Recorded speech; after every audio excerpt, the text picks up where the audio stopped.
Good evening and welcome to the July 18, 2016 regular meeting of the Mayor and City Council.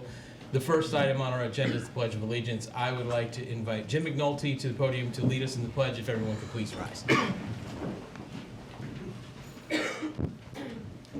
I pledge allegiance to the flag of the United States of America and to the republic for which it stands, one nation, under God, indivisible, with liberty and justice for all.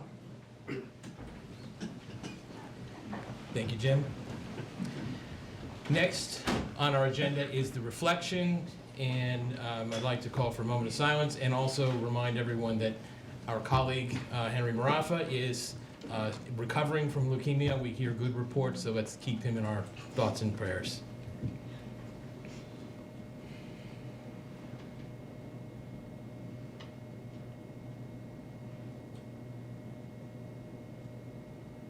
Thank you.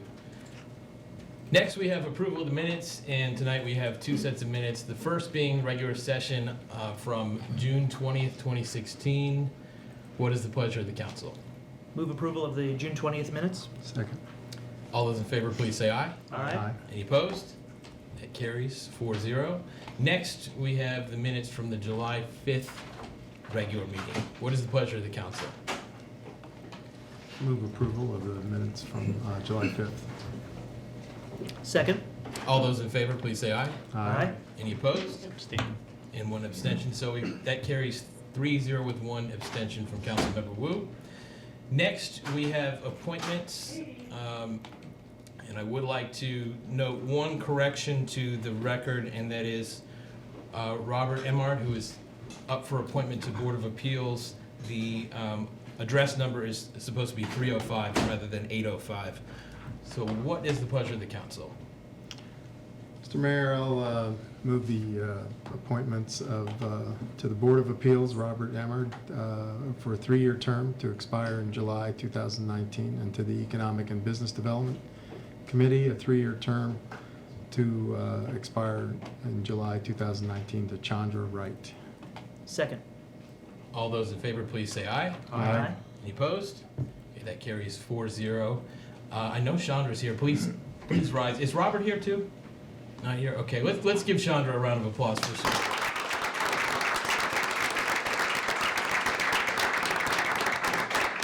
Thank you very much.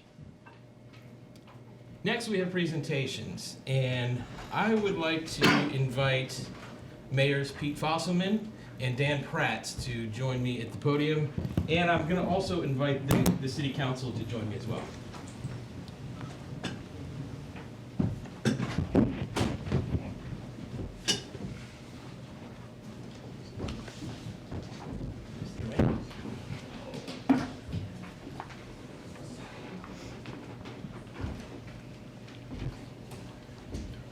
Okay. I'll let you guys hold this for now. So this was actually two presentations, but it makes sense to combine them into one. The City Council and I are recognizing both of these gentlemen tonight because working with them has meant a lot to us, and their partnership on many issues has meant a lot to our city. Let's start with Pete. Pete Fosselman began his public service career right here as an employee of the city of Gaithersburg. He was in the city planning. He was a city planning and zoning inspector from 1990 to 1995, where he oversaw construction activity and assisted with historic preservation and environmental legislation. He would go on to be elected mayor of Kensington in 2006. In 2011, Pete was appointed by former Governor O'Malley as a Deputy Secretary of State and served for 4 years. And in the meantime, he remained an active member of the Montgomery County chapter of the Maryland Municipal League, including serving as our chapter president. For the past year, Pete has served as the president of the Maryland Mayors Association. And recently, he decided to step down as mayor of Kensington. So we thought this would be a good time to recognize him for his service. And then to our even closer neighbor, Dan Pratt, who served on the city council of Laytonsville for 7 years, during which time he's been an active member of our chapter of the Maryland Municipal League. He is the immediate past vice president, having served alongside our own Ryan Spiegel, who is president. Dan is stepping down in order to move out of the area, so we're very grateful for his service and partnership. So please join the City Council and me in expressing our gratitude for the good service of Mayors Pete Fosselman and Dan Pratt.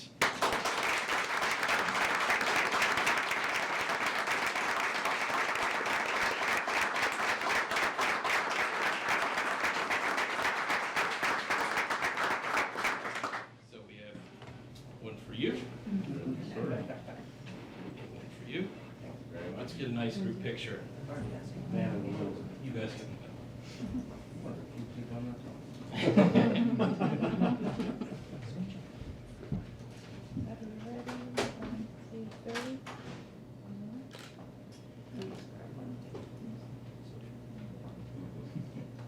Thank you.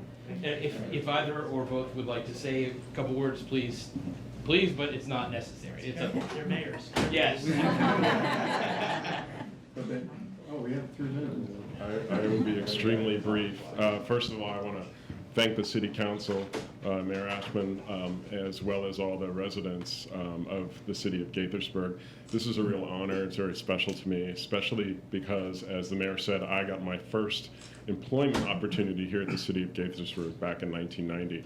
And it's nice to look out here and see some familiar faces, not only residents, but some folks that are still here at the City of Gaithersburg. And while I was here, I really learned a lot from some great mentors, including and beginning with Ed Bohr, your former mayor, who I had become close to, and his wife Sharon. And Mayor Bohr had pulled me aside one day and he said, "You know what, son? You need to be in politics." And that I did, and I will continue to be in politics, and I'm looking forward to 2018. So, with that, I want to thank the council and all the citizens of the City of Gaithersburg. This is really special to me. Thank you.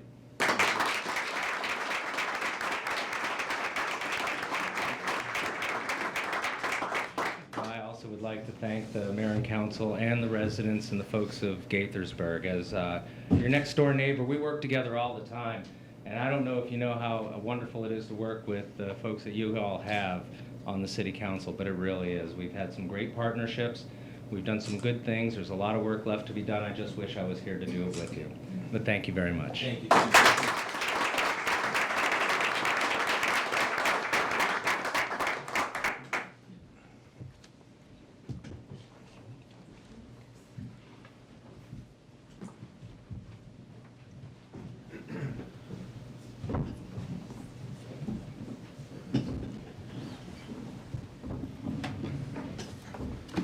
Thank you, gentlemen. Next, we're going to have our presentation, our staff presentation on the parking on Victory Farm Drive. And I want to ask that staff is going to be looking for guidance from us this evening. But I know that there are a number of people from the public who wish to speak on this. Public comments is the next agenda item. So what I'm hoping we can do is have the staff presentation, any questions, and then we'll take public comment, and then we can move on to giving staff guidance on this issue and any other public comments. So with that, Tony, please take it away. Thank you, Mayor. We've been working on this issue for some time. We know we have a big crowd, so we can go through the presentation pretty quickly. It's always difficult as staff, given our culture of responsiveness to the public and high level of public service, that, when you're put in a position that there are basically two factions and there's not a lot of middle ground to navigate, it's a tough spot. So we at no time did we decide to choose a neighborhood versus another neighborhood. Really, we focused on the issue of precedent and to some lesser degree, equity issues and planning issues and things like that, which we'll get into in the presentation. So we'll be giving you a brief background of the situation, which most of you already know. We'll discuss very briefly the test period, some feedback that we received, get into just our general interpretation of the points of view, our observations of the situation, and finally get to recommendations. So you've seen this one before. It's slightly modified from previously Victory Farm is a city-owned collector street that is one of our larger city-owned streets. It was constructed in the 1980s. It's been used for on-street parking for over 30 years. It's contiguous to 5 communities, which are listed, and Kelly Park. No driveways directly connect to Victory Farm, but which is the change from previously. There are some homes that do front Victory Farm at the northern end. Here is a slide of the various neighborhoods and the park around it and their relative locations. So by way of background, overnight parking is utilized by residents of several surrounding communities. There's various reasons. There are excess vehicles in some households. There are commercial vehicles. Some HOA policies do not allow commercial vehicles that the city would consider non-commercial to park within their boundaries. And it's used for Kelly Park events, obviously, though not generally overnight. There's a time restriction of 48 consecutive hours, which is in effect on all city streets. A large majority of the use is by city residents. This is based on tag data and observation by staff. Some commercial vehicles are registered to businesses that are outside that area, but generally we found that they have local drivers. In May and June of this year, a test of the restricted areas was conducted, of additional restricted areas was conducted. On April 18th, the Mayor and Council directed staff to test additional restricted parking areas on Victory Farm Drive. We implemented a 60-day trial of no overnight parking starting on May 6th. We began that with a warning period that ran from the 6th to the 16th. Subsequent to that, we sent emails to Homeowners Association and placed flyers on cars requesting feedback from the people that were using the area. On this map, you see that the blue stripes indicate areas where we added no overnight parking. We did do some checking into where vehicles were coming from. This one's a little hard to read, but you can see there are some outlying red dots, which were the garage addresses of the vehicles, but most of them are from the local area.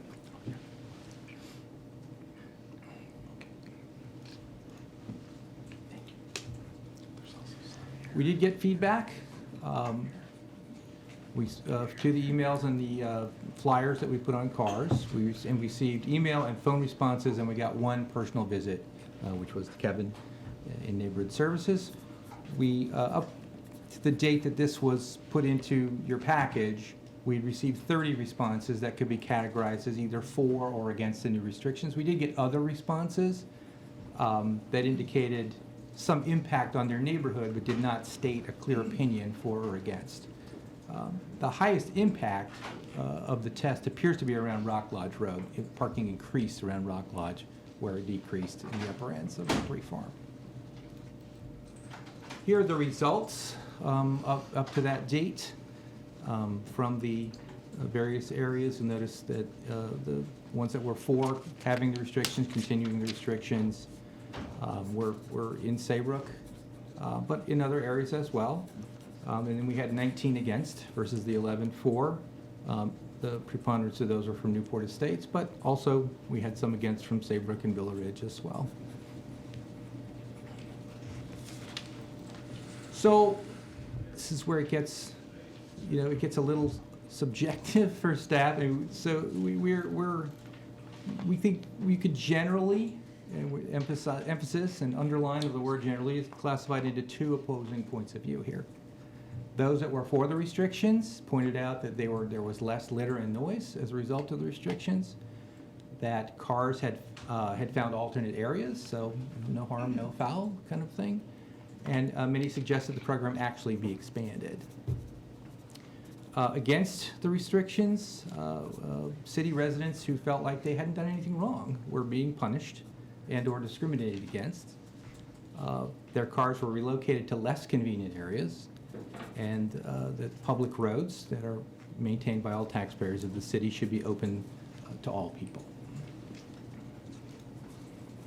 Our observations, these are just general observations, that The citations issued by the police department and neighborhood services, including some towing, they did have an effect on compliance, even in the areas that were continued to be used for overnight parking. I've spent a good bit of time in the other areas of the city, West Deer Park, Travis, places like that, that are similar to this area where overnight parking occurs near residential areas. Frankly, Victory Farm is probably better, in better condition, and has always been in better condition than those other areas. And I know, that's an easy kind of shot at city staff, but there's 90 miles of streets in the city, and it's difficult to police everyone. I do intend to ask Public Works to step up some of their cleanup efforts. They'll probably focus on the other areas first. This is a growing county-wide issue. Anybody that drives out by the air park or on the outskirts of Montgomery Village sees that it's everywhere. We did look into the potential, which was suggested, I believe, by a Saybrook resident, to utilize Girard Street for overnight parking. We feel that does exist in some areas of Girard. It won't be a comprehensive solution for a couple of reasons. First of all, we would not be able to allow parking until at least 7 o'clock at night, which would have people that got home, especially tradespeople that got home at 4 or 5, you could not park there immediately. They would have to find some alternate place to park and then move again, which would have them moving their car 4 times every day. So it's not a great solution, but it's something that we think could be tested.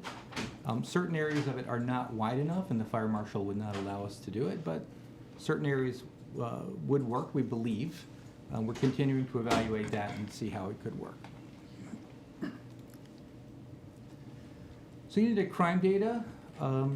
Mark and his staff reviewed area crime data to determine any connection between parking on Victory Farm and reported crimes. This particular slide, I know it's a little bit provocative.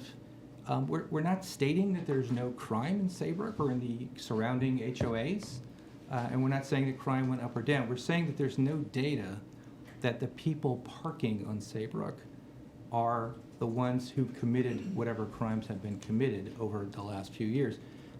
Mark can certainly expand on that if you guys have questions later. But the level of activity is similar to other areas that are used for overnight parking. We checked arrest records of people that have been arrested for crimes in these areas. We've done field interviews by the sworn officers, and it's just pretty clear. It's actually very clear that Victory Farm is not used as a stopping off place for people who then subsequently commit crimes. Instead, most arrive on foot from surrounding areas. Again, the chief can expand on that whenever you guys have questions. So this definitely be a precedent-setting decision because there's a long list of other areas which similar conditions, exactly the same conditions, exist on Victory Farm. I list 12 here. We recently had contact from Lakeland's Main Street, which was added to the list for this presentation. And we have some concerns, serious concerns about the sustainability of removing public parking basically on demand. People observe bad behavior, and thus the parking must be eliminated. We feel there's two types of impacts. There's planning impacts, obviously. Victory Farm's case was designed to have overnight parking, and other areas as well. And then there's equity issues where, as some of the respondents to the survey said, that all the public should be able to use the public roads, and one subset of residents should not be able to determine what another subset gets to use when it comes to public property. We do feel that the situation on Victory Farm is mostly a behavior problem, and as I said at the last meeting, there has been some bad behavior there, without question. But it is not necessarily a parking one. And removing parking from people that, frankly, had nothing to do with the bad behavior is not addressing the root cause. So our recommendation is to restore the previously allowed parking to all areas of Victory Farm, with the exception of the eastern side of the road between Saybrook View and Saybrook Oaks, where houses do face the roadway. We should continue daily enforcement by police and neighborhood services, and it has been daily. up to this time.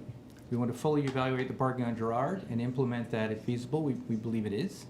It will take a little bit of time to do some traffic counts and some observations. We want to encourage HOAs to modify their commercial vehicle restrictions. As I said, there is a mismatch between what the city considers to be a commercial vehicle and what HOAs often consider to be a commercial vehicle. And we believe that should actually be a condition for any relief measure that we provide, including in the permit parking program, which is to come later this year.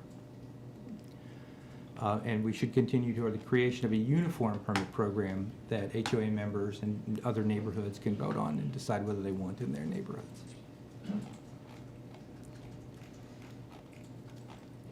We do have an alternate.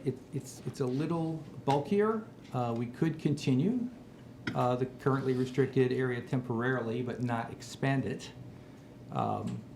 We would ask that HOAs change their restrictions on the commercial vehicles. That would be after a permit program is approved. Otherwise, if they chose not to do that, we would restore the parking to the areas of Victory Farm from the previous slide. We would, again, continue police and neighborhood services attention to the area, again, move to Girard Street, see if that's going to work, and move towards the permit program. These are the areas of Girard that we believe can accommodate parking. These would be on the outside lanes. These are currently through lanes. There's no bump outs. There could not be bump outs so that we could stripe it for parking. It would just be after 7 p.m. until 7 a.m. or some other time. You'd be allowed to park in the right-hand lane of Girard. Our traffic engineer feels that it's feasible. The fire marshal feels that it's feasible. We want to do a little bit more work, but again, not a comprehensive solution, but a possible solution. And what's the significance of 7 p.m. time? That, in my discussions with Ollie, feels like the traffic volume is just too high until after rush hour, that we need both travel lanes until that time. And what time then would it have to be, would the no parking begin at what time in the morning? Either 6 or 7 a.m. Okay. And do we know how many spots, or how many cars would park in those areas? I don't. From the scale of it, I want to say 50, maybe. Probably 50 plus. I mean, it's almost the same. when you have length as the unstriped parts of parallel Victory. parking, people tend to park pretty Right. far Yeah. apart. Okay. Tony, how responsive could our towing services be? Because obviously, if you're letting a car stay there overnight and they don't move, that car's now blocking a through lane for the commute times. That's one of the challenges. We would have to probably retain a towing service that would patrol that area, and after 6 a.m. or before 7 p.m. preemptively tow vehicles. Not something we do anywhere else. And we're not sure about the exact logistics of that. I know Montgomery County has fairly restricted towing policies. That's one of the things we'd have to work out. Go ahead. Tony, I'm going to let you have another slide left before Yeah. we dive further into questions. So this is actually just a graphic of the recommended, where we would restore overnight parking to the areas that have neither a blue or a red stripe. The blue stripe would be retained as no overnight parking, which was part of the test, and that's where houses do actually face Victory Farm. And that is it. Okay. I want to thank you all for a lot of work that's gone into this. I know it's been readily apparent to us up here and to staff that there is a sharp divide in the community, and this is a very difficult issue. And I know you all approached it with a great deal of thought and sensitivity and care, and we appreciate it. So I'm going to start with a couple questions, and then we'll go around. Regarding the potential parking for Girard Street, the areas are all, and forgive me because we don't run on the north, south, east, west axis here. It looks like, I'm going to say the southern part of Girard, south of the circle, is not designated as potential a place for potential parking spots. And I'm assuming that that was a decision, Ollie, a recommendation from Ollie, but it does seem that if we were to find potential spots on that part of Girard, we may better address some of the overflow issues from the neighborhoods. What are your thoughts on that? The areas that were eliminated were generally by the fire marshal because of the width of the road and the distance from the houses that back to the road to be accessed by emergency vehicles, not a traffic perspective. Okay. All right, thank you for that insight. My next question is to Chief Sroka. We were sent yesterday from Jim McNulty, the HOA president at Saybrook, an analysis of crime statistics during this trial period, and I forwarded them to you for analysis. What do you have to say to those? Sure. I took a close look at those, and I started looking at the crime stats from January 1st of this year through July 6th. I paid particular attention to the 60-day trial period between May 6th and July 6th of this year, compared it to that same 60-day period last year. And what I found when I look at the individual crimes that have been reported, and you look at them individually and not in aggregate, because that draws more of a reliable and accurate picture of what is occurring. And what I found is that there is no connection between the crimes that are occurring in the Saybrook community being contributed to the people that are parking along Victory Farm Drive. Now, I also found that we had two anomalies this year in the trial period, that 60 days, where on June 13th and June 14th, we had those 15 reported thefts from autos. Because of the large numbers of those thefts from autos that occurred overnight, each one of those cases were assigned to detectives for follow-up. The bait vehicle was deployed, and surveillance was done in case these individual or individuals that were involved came back to repeat those thefts from autos. Leads were developed as a result of that. Detectives followed up on each one of those, and a suspect was identified who lived in Washington Grove.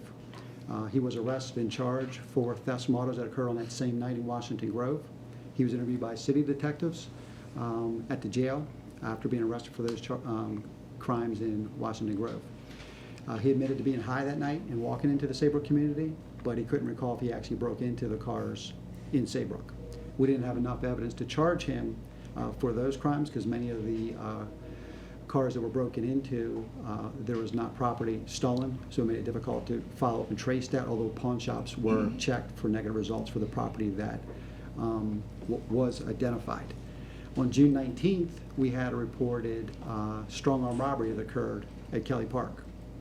His initial version of events was, this is from the victim, was that he was walking through the park. He was approached by two suspects. One suspect attempted to grab his backpack off his shoulder, and a second suspect attempted to grab the cash out of his left front shirt pocket. He fought them off, no property was removed, and he ran away. When the detectives followed up with him later that week, his story changed that this incident occurred on Girard Street, Ally Place, and that he was there to meet a woman. He's married. His story didn't make sense. He became uncooperative, and he recanted that he was a victim and didn't want to cooperate in the investigation. One has to be careful, and I tell you those two stories because one has to be careful when they look at crime stats on public websites. It can give different results. If you put in 6 streets, you get one set of numbers. You increase that number or decrease that number, you get another set of numbers. You also have to look at the middle school. At least 6 of those on the middle school in that crime report from Dana Montgomery had to do with student assaults from one student on another. So when I was looking through the data, I was focused on, are the people that are parking along Victory Farm Drive, are they the ones committing the crimes where we have identified offenders? And for a 6.5-month period of this year, not a single incident was identified where anybody had parked, then got out of the car and committed a crime in the Saybrook community. Not one incident of that. And that resulted in the conclusion and the recommendation that there is no nexus between the people that are parking along Victory Farm Drive and committing crime in the community. I do believe the residents do have a quality of life concern that I share and the police department shares. And we've been addressing that through our increased enforcement, and we're going to continue to go ahead and do that regardless of the decision here tonight to address those quality of life concerns with the car alarms going off, trash being thrown on the street, those types of things. We're going to continue to address those when they're brought to our attention.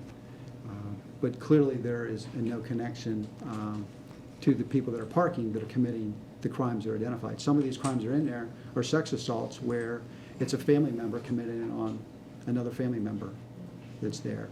And so what we do know is there are people who are coming in predominantly on foot or driving through the community and committing these crimes. That's what the arrest reports and the field interviews indicate in those cases where we were able to identify the people that are involved in the criminal activity.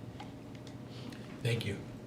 Who'd like to ask questions next? I have a number of questions. The mayor actually already got to a couple of the issues that I wanted to ask about, so I appreciate that. And I'll move on to some of the other issues that I wanted to ask about. First, Tony, if we were to go ahead with the study of opening up spaces on Girard as you described, how long would it take to conduct that study, and how long, in your estimate, before we'd be able to have those spaces online? I would say about 3 months. 3 months, okay. And when you said that some of the areas of Girard were sort of declared off limits as places where we could put additional spaces because of the fire marshal's concerns, did that include the portions of Girard south of Victory Farm Drive?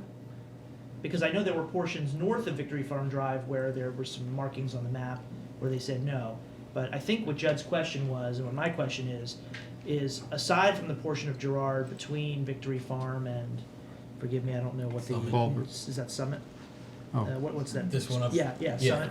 Between that, aside from that portion, outside of that portion of Girard, did staff look at those portions of Girard to see if their spaces would fit there? It is my understanding they did, but we can clarify that. Okay, I think clarification would be appreciated.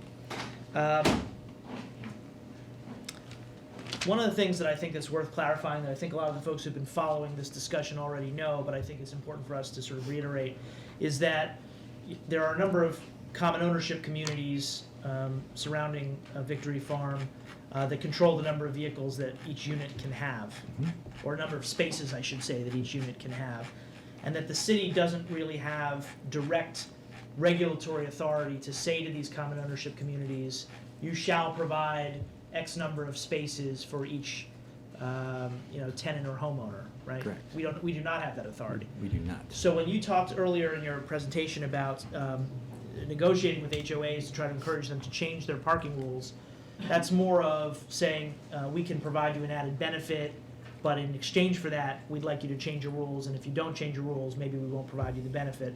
It's not requiring them to do it without a negotiation and without having them voluntarily Correct. agree to change their rules. Very similar to the vote that would go on for a permit program. For a permit program, right. And one of the specific things that you suggested we could negotiate with HOAs about was their definition of commercial vehicles. So perhaps some of the folks who are parking smaller commercial vehicles on Victory Farm could maybe park within their communities. Correct. How many spaces in the estimate of staff are we talking about that might get freed up if all of a sudden certain HOAs right around the road were to allow some of those vehicles? I mean, I guess what I'm asking is, you may not have a hard number of exactly how many vehicles on a given day parked on Victory Farm were smaller commercial vehicles versus, non-commercial vehicles. But as an estimate, if suddenly folks were able to park those vehicles elsewhere, how many additional spaces do we think we might get on Victory Farm if we were to keep parking there? I'm going to guesstimate about 30 to 35. 30 to 35 spaces Yes. that were used on Victory Farm prior to the test ban. That's here. correct. 30 to 35 of those spaces might have been small Most commercial. of the associations, they ban commercial vehicles with any commercial writing at all. So it can be a passenger car with an advertisement on it, and that would not be allowed in the association. Okay. Do we know which associations have which rules? I have a breakdown. Audubon Square enforces a commercial vehicle ordinance with any either equipment or signage on the vehicle. Newport Estates 1, 2, and 3, they all do the same thing. Any signage or equipment that is in commercial in nature is prohibited. And also Villa Ridge does not allow any commercial vehicles in their parking areas, or they do not allow any tenants that are not currently on a written lease they're not assigned parking permits. Okay. I think Mike asked this earlier, but if you could just refresh my memory, how many spaces do we think would be created if we were to put spaces on Girard? That again, was, my guess was 50. But if we were able It's to a rough line it, estimate. it I would be, understand that it it's would be a rough little estimate. better. Yeah, yeah. So perhaps 50. Perhaps 50 or somewhere around there. Okay, And so. the connection between the second option is that what I call relief for a community would be, the areas that were contiguous. If we just picked Audubon Square, since it's on the screen, the city will provide very convenient nearby overnight parking for your overflow, but you must make this amendment. The reason I called it bulky is because that if they don't do it, it doesn't change what could happen up near Saybrook. The same residents from Audubon Square might traipse up Victory Farm and park overnight again. We've observed in the condos along Girard Street and some other areas that there's a lot of empty parking at night, and yet there's still commercial vehicles out on the street. Okay. So, you said that you think maybe about 3 months to do a study and then put spaces online if we were to do that with Girard. One of the suggestions that came in from some of the written public comment that we've recently received was to try and time it so that either there would be no gap or little gap between the time that we remove restrictions, assuming we were to move restrictions on Victory Farm, and the time that the Girard spaces went online, to kind of, create a easier transition perhaps to give people an alternative on Girard. How feasible would that be? I mean, given that it would take maybe 3 months to do, what's staff's thought on that? It obviously can be done. It could be staged that way. It does not, I guess it doesn't directly address what we're calling equity issues, but it would address the planning issues, our concerns with planning issues. As long as at the end of the day, overnight parking on a public collector street is restored, we feel like we can go on whatever time schedule you guys want us to go on. But we could not say we're going to leave it on Girard, and even if everybody goes to Girard, we feel like you should still reinstate the parking on Victory Farm because it's a precedent-setting decision. And so, speaking of precedent setting, that's a good segue to my next question. You talked a little bit about this process that staff is now still vetting of creating more uniform rules for how to create permit parking in sections of the city, which is really a separate process that's been ongoing that happens to coincide with what's going on here. And there's been some discussion in the public comment, the written comment that we've received about, how do we square the idea that we're going to create a system where HOAs can essentially decide that they want permit parking in certain parts of the city, and yet at the same time, in a situation like this, perhaps, depending on the outcome of tonight, tell certain HOAs, no, you can't put other types of restrictions on the parking that's near your neighborhood. How do we kind of square those two ideas, or are they separate, and if so, how? We've done some studying of both county and I believe Rockville's programs. I don't know the particulars, but they've managed to get around that particular. They pick a certain percentage of an HOA or a neighborhood to vote. I think it's 65. And if that level of majority is achieved, they're able to use whatever their program is in that area. So I mean, I'm assuming they're on solid legal ground. They've had those programs for years. But how does that work when there are multiple HOAs right near each other, all using potentially the same area? Well, the permits wouldn't be on Victory Farm. It would only be within, Victory Farm is not a part of Saybrook or any other HOA. It's a So it would city be the street. internal streets It'd be the within internal the streets. HOA? Okay. Which ironically are also city streets, Yeah. Right. but Right. they're not collector streets. Okay, And so- they were, the site plan for that neighborhood intended that neighborhood to park in close proximity to their residences.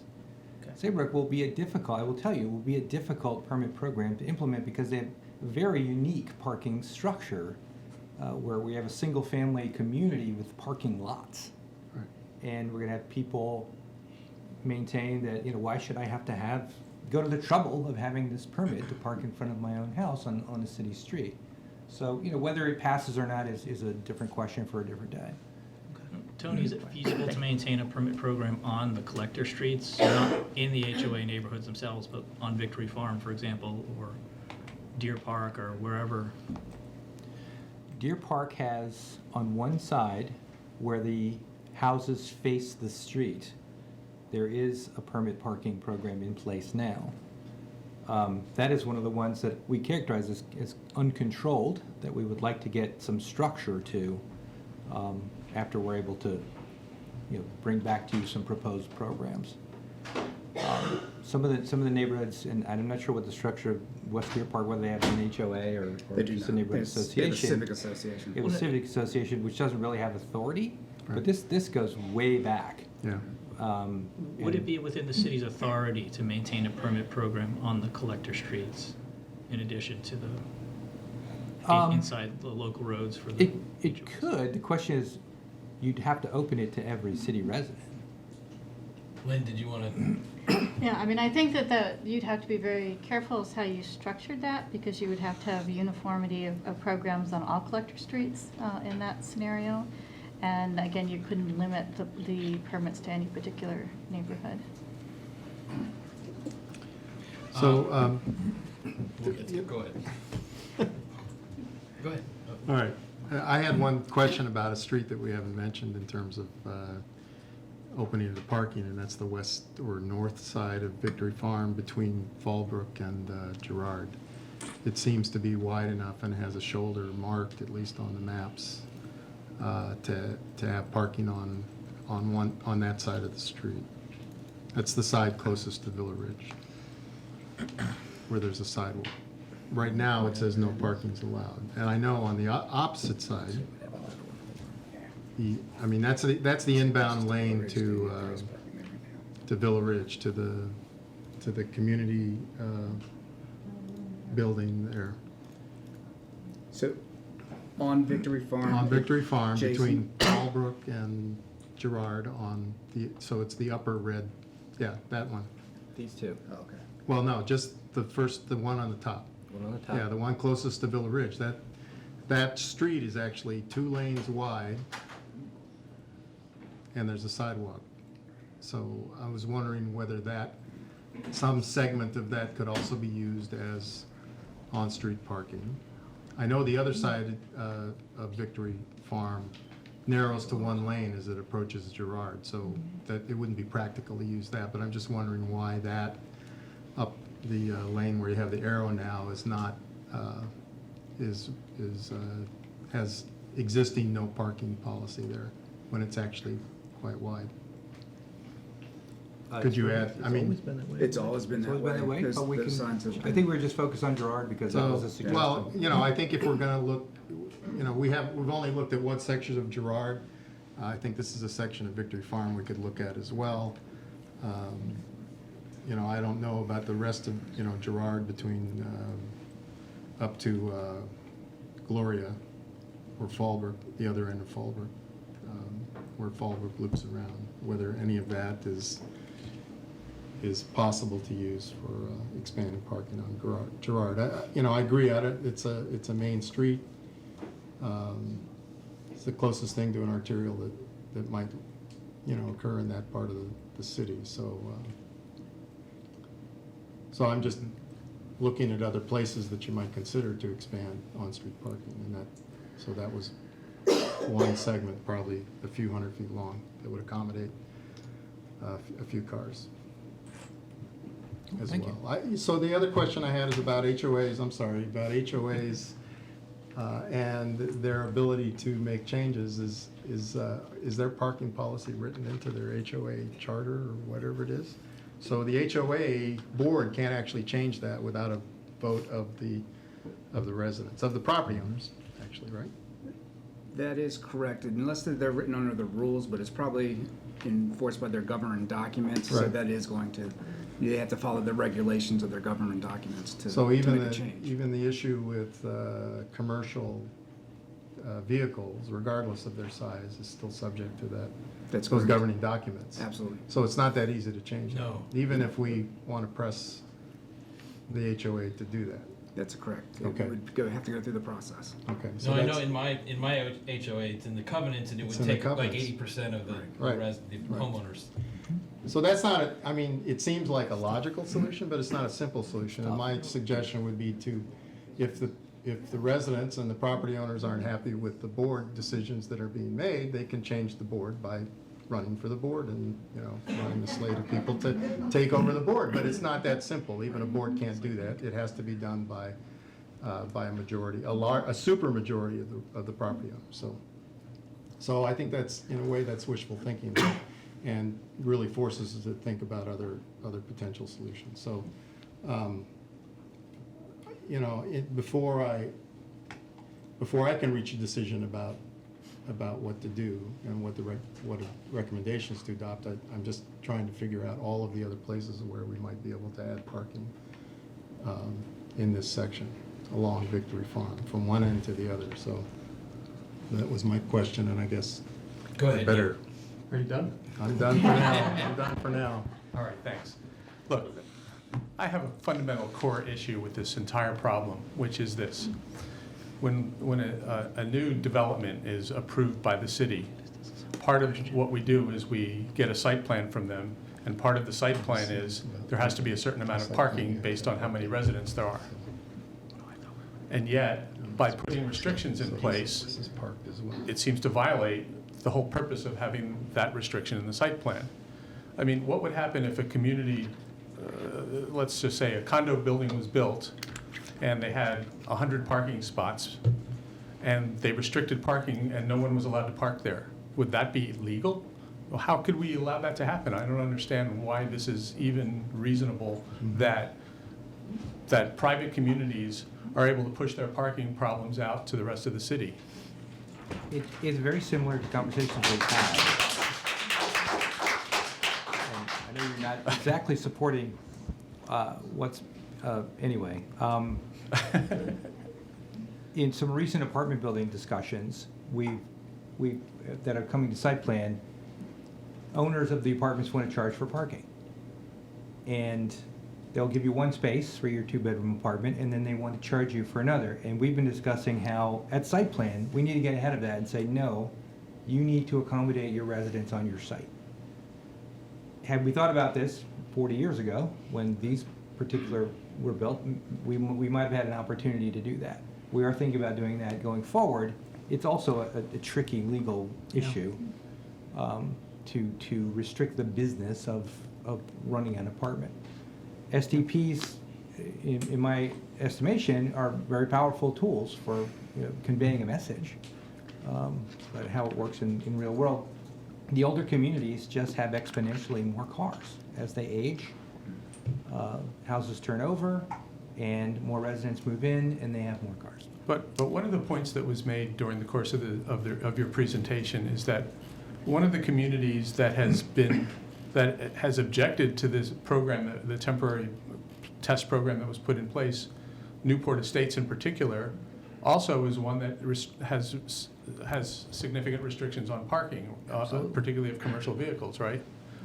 I mean, so I understand that we're dealing with an issue of fairness and equity among our citizens, but I still don't get why this is okay. Well, if you read the letters, though, a lot of them just have more cars than they have spaces.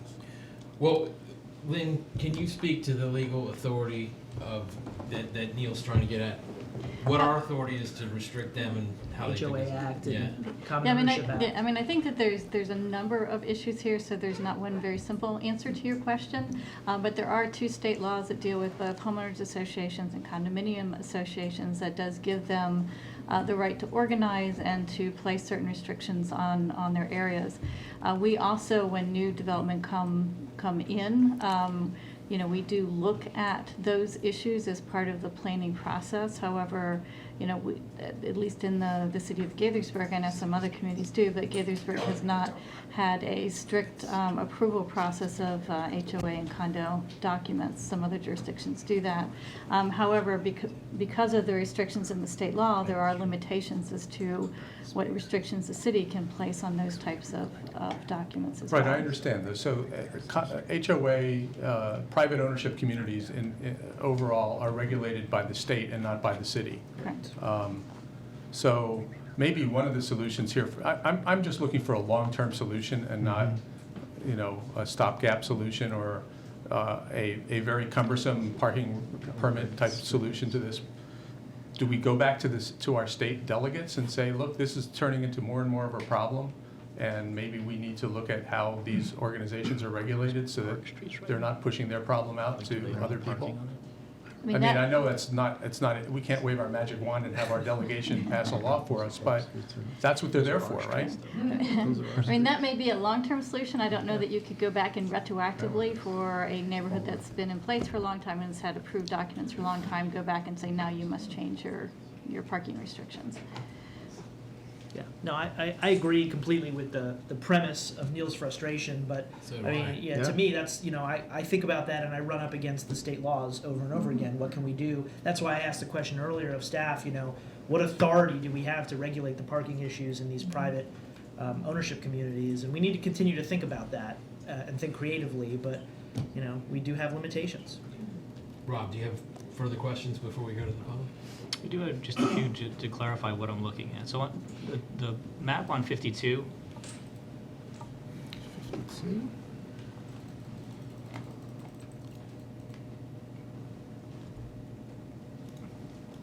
You know where that is in the presentation, Rob? it's on page 52. Restricted area test vehicle info, is that the one you're talking about? Yeah, with the little red dots. Yeah. got the And I just map want- on the the city. question- The question is, what do those dots represent? What is the data? We ran tags of people who parked on the street, where they lived. Tags from those on Victory Farm Yes. during the grace period, or what was the time frame? That's over time. It would have been before and after the grace period. And so There's people in Germantown. well, but most look like they're in Audubon Square or Newport Estate. Is that Yes. what I'm?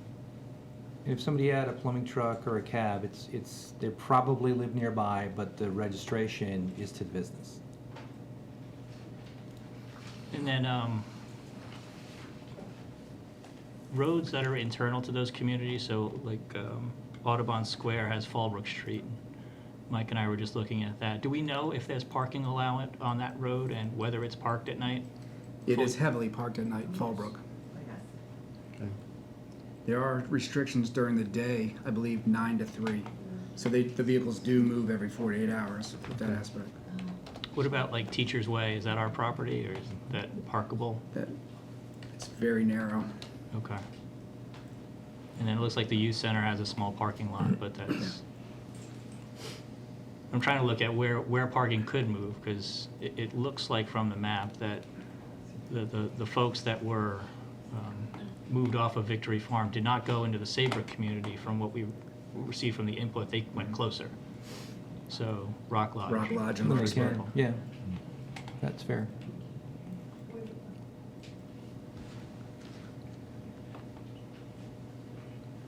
Usually the possibility for opening Girard, even if we restored parking to Victory Farm, we certainly have hopes that it wouldn't be used.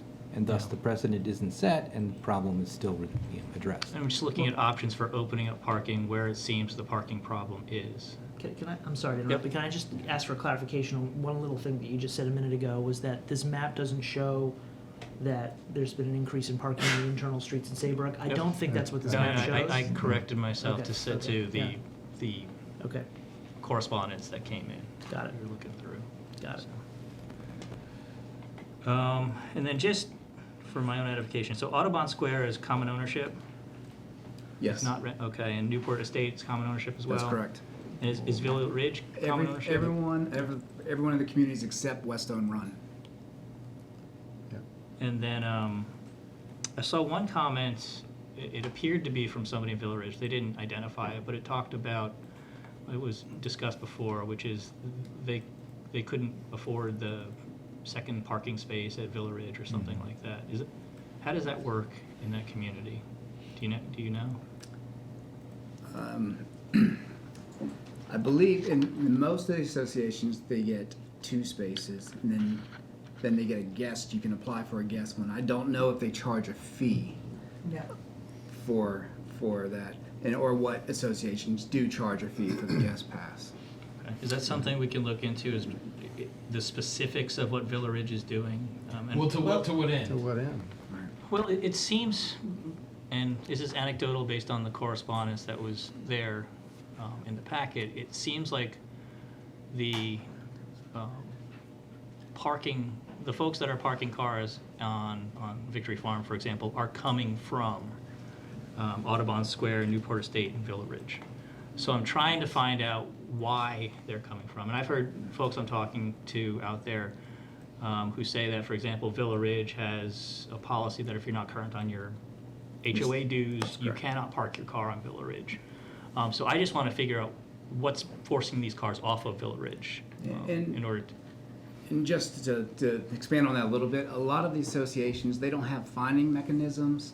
So what they'll use is they'll take away the amenities, being the parkings, and you're gonna find that in Villa Ridge, you're gonna find that in Fallbrook, you're gonna find that in Newport Estates, and probably even Saybrook if they're behind on, not Saybrook, I'm sorry, but they're behind on their assessments.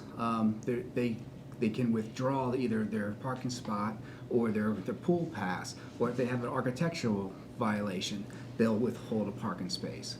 And not all these units are owner occupied, obviously, correct. right? So you have situations where there are tenants who, their landlord is the unit owner. That's correct. And so And the they're behind unit on the owner may not necessarily be charging them the same fee for a parking permit that the unit owner is being charged by the HOA. We don't know, but that could be an issue as well. I guess for sometimes for absentee owners, it can be less of a threat if the HOA says, well, we don't have the power to fine you, but we're going to take away your pool pass. If the owner doesn't live there, it may not be enough of an incentive if there's a tenant there who's being affected instead. So there's some tricky issues there with incentives. Exactly. Yeah. Do we know how many parking spots are unused because of this issue of removal of their privilege at Villa Ridge or at any of the other? I don't have that information. When you come to testify, we're going to have public comment shortly. If you know what the fee is, for example, that would be interesting. I don't know what the fee is for the guest pass. If anybody who's going to Throw it out there. The letter you called out, for example, if they have, for example, a one-bedroom unit, they may only be accommodated with one. One And place. the HOA, in an effort to defray other expenses, charges you for another one, and if the person can't afford it, they're trying to park on street. Okay. All right. All right, let's go to the public if we're not ready. This is the time we're going to take public comments. What I'd like to do is, if you came to speak on any other issue besides this parking issue, hold off. We'll do the parking first. We'll give guidance, and then we'll go back to public comments for anybody who wants to speak on any other topic. We ask that you keep your remarks to no more than 3 minutes. Since I see some new faces, I'll just say the way we work here is that whoever wants to speak gets one turn up at the podium, and they can take up to 3 minutes. There's not any sort of yielding of time to anybody. It's just you get one shot at it, and otherwise we're glad to hear from you offline and through email or telephone or whatever. When your time is down to 30 seconds, the timer will beep and turn yellow. When time's up, it'll beep and turn red. We ask that you state your name and either your address or your neighborhood for our record. Who would like to be the first speaker? Please come on up, Jim. And anybody else who'd like to speak, please line up behind Jim. Jim McNulty, President of Saybrook Homeowners Association. Mr. Mayor, members of council, city staff, Chief Stroka. Was joking before that I should get frequent flyer miles for my attendance at city council meetings. But I do want to thank you all for your careful consideration of this issue. I thank you for your questions. Obviously, you are listening and looking for solutions, and we really do appreciate the way that you've approached this. I am really pleased to see that the city is exploring my suggestion about the Girard. So I'm not going to read everything that I sent you earlier. I appreciate the fact that you obviously did read that. And looking at that area that is contiguous to the neighborhoods that have complained the loudest. I do want to highlight a couple of things, though, as the mayor mentioned. Looking at that parking ban on Victory Farm, that one block that the staff is suggesting is rather arbitrary. By only suggesting that one block on the east side between Saybrook Oaks and Saybrook View, it harms the 15 other homeowners that are along Lavenham and Grantchester. That's 75% of the affected properties. Yes, they don't front Victory Farm, their backyards go, but they spend more time in their backyards than in their front yards. As I also stated in my previous appearances before this body, the overnight ban has made Victory Farm a ghost town even during the day. This has allowed the spillover parking from Kelly Park on the blocks immediately surrounding the park, meaning that people that are using the park don't have to walk blocks to find parking because the park and ride people are gone. With regard to crime, I do appreciate the chief's analysis of the data, but I would ask this question. If the cars are gone and people are telling me it's better, how are they not connected? It's better. It's working. One of the primary arguments against keeping the ban is the premise that all Gaithersburg residents should have a right to park on any city street, the equity issues that you're referring to. But in the recommendations and talking about the permit program, and a couple of the councilmen touched on this, with the parking program, the city admits that the will of a neighborhood can supersede the rights of other drivers coming into a neighborhood. If only we jump through additional hoops to get the signatures.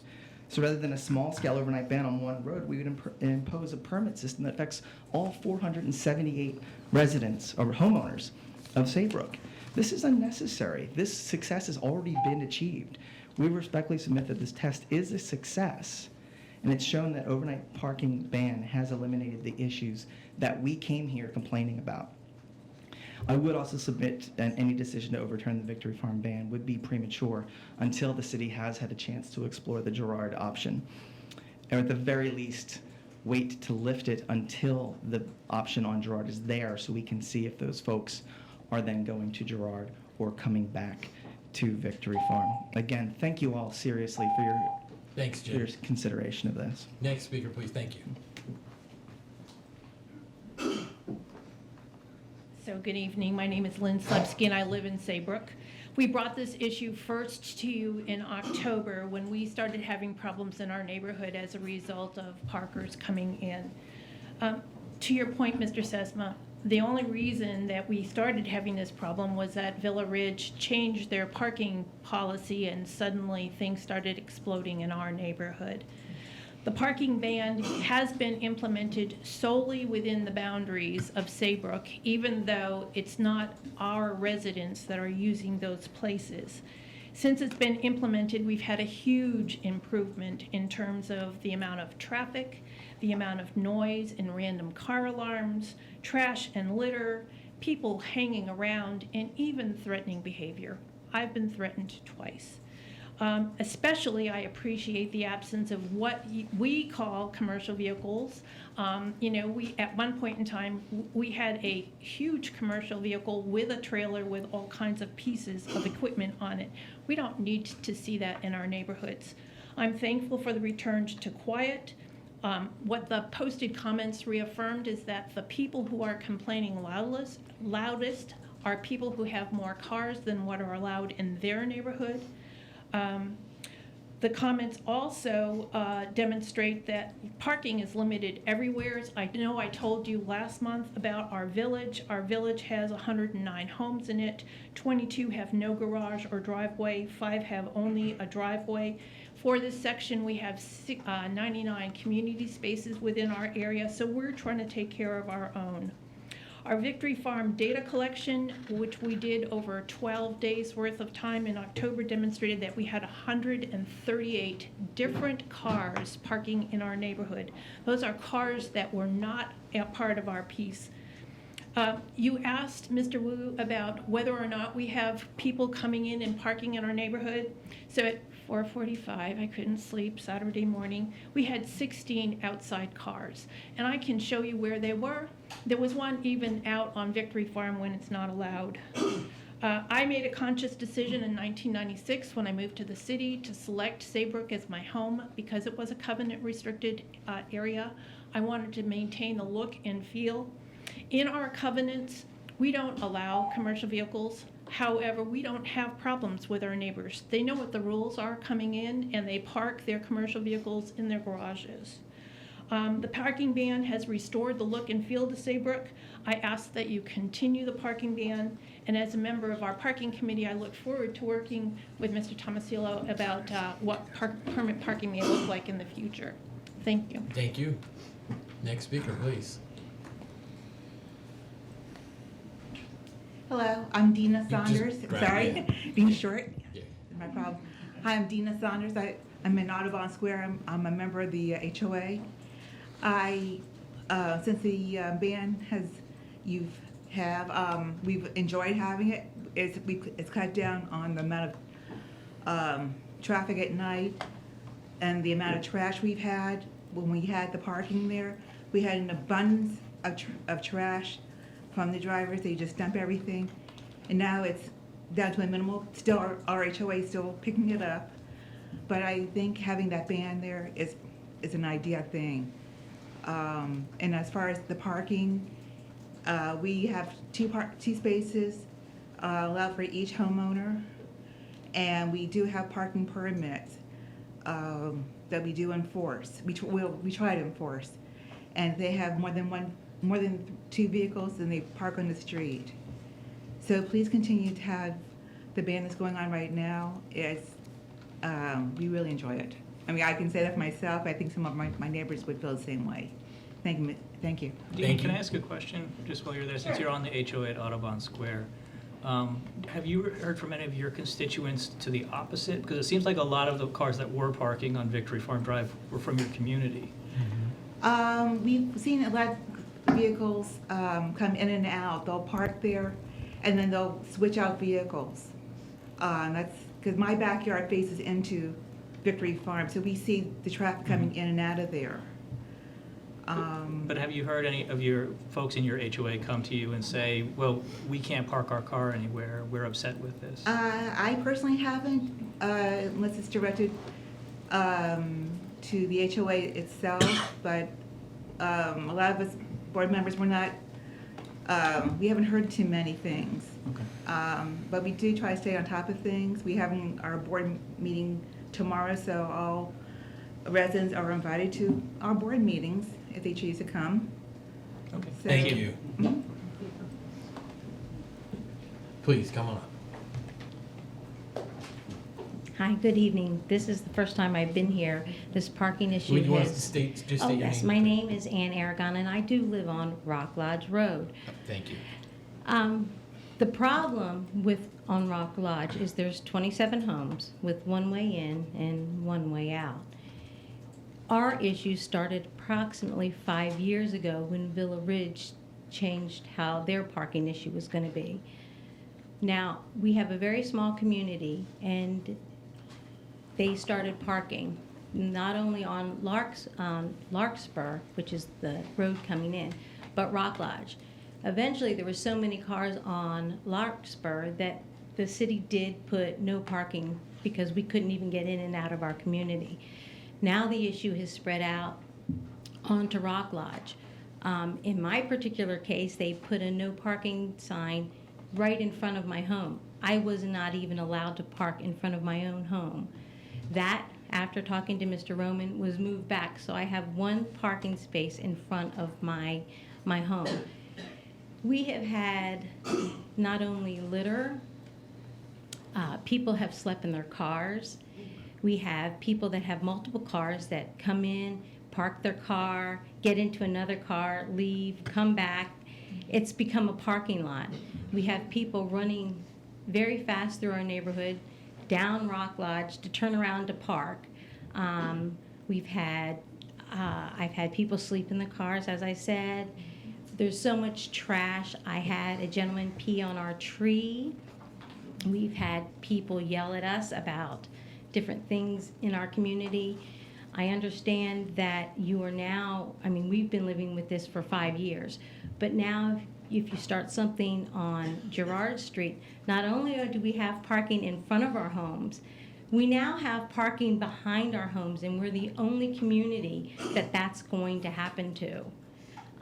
Permit parking is what we really need in our community. We did do a survey, 4 years ago, and 77% of our community signed that wanting it.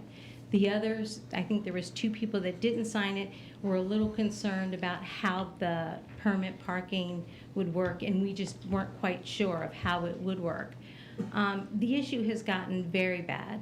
How are we going to resell our homes when we have all the overflow from everybody else? Obviously, all the communities are impacted and are very concerned, but our particular community does not have an HOA.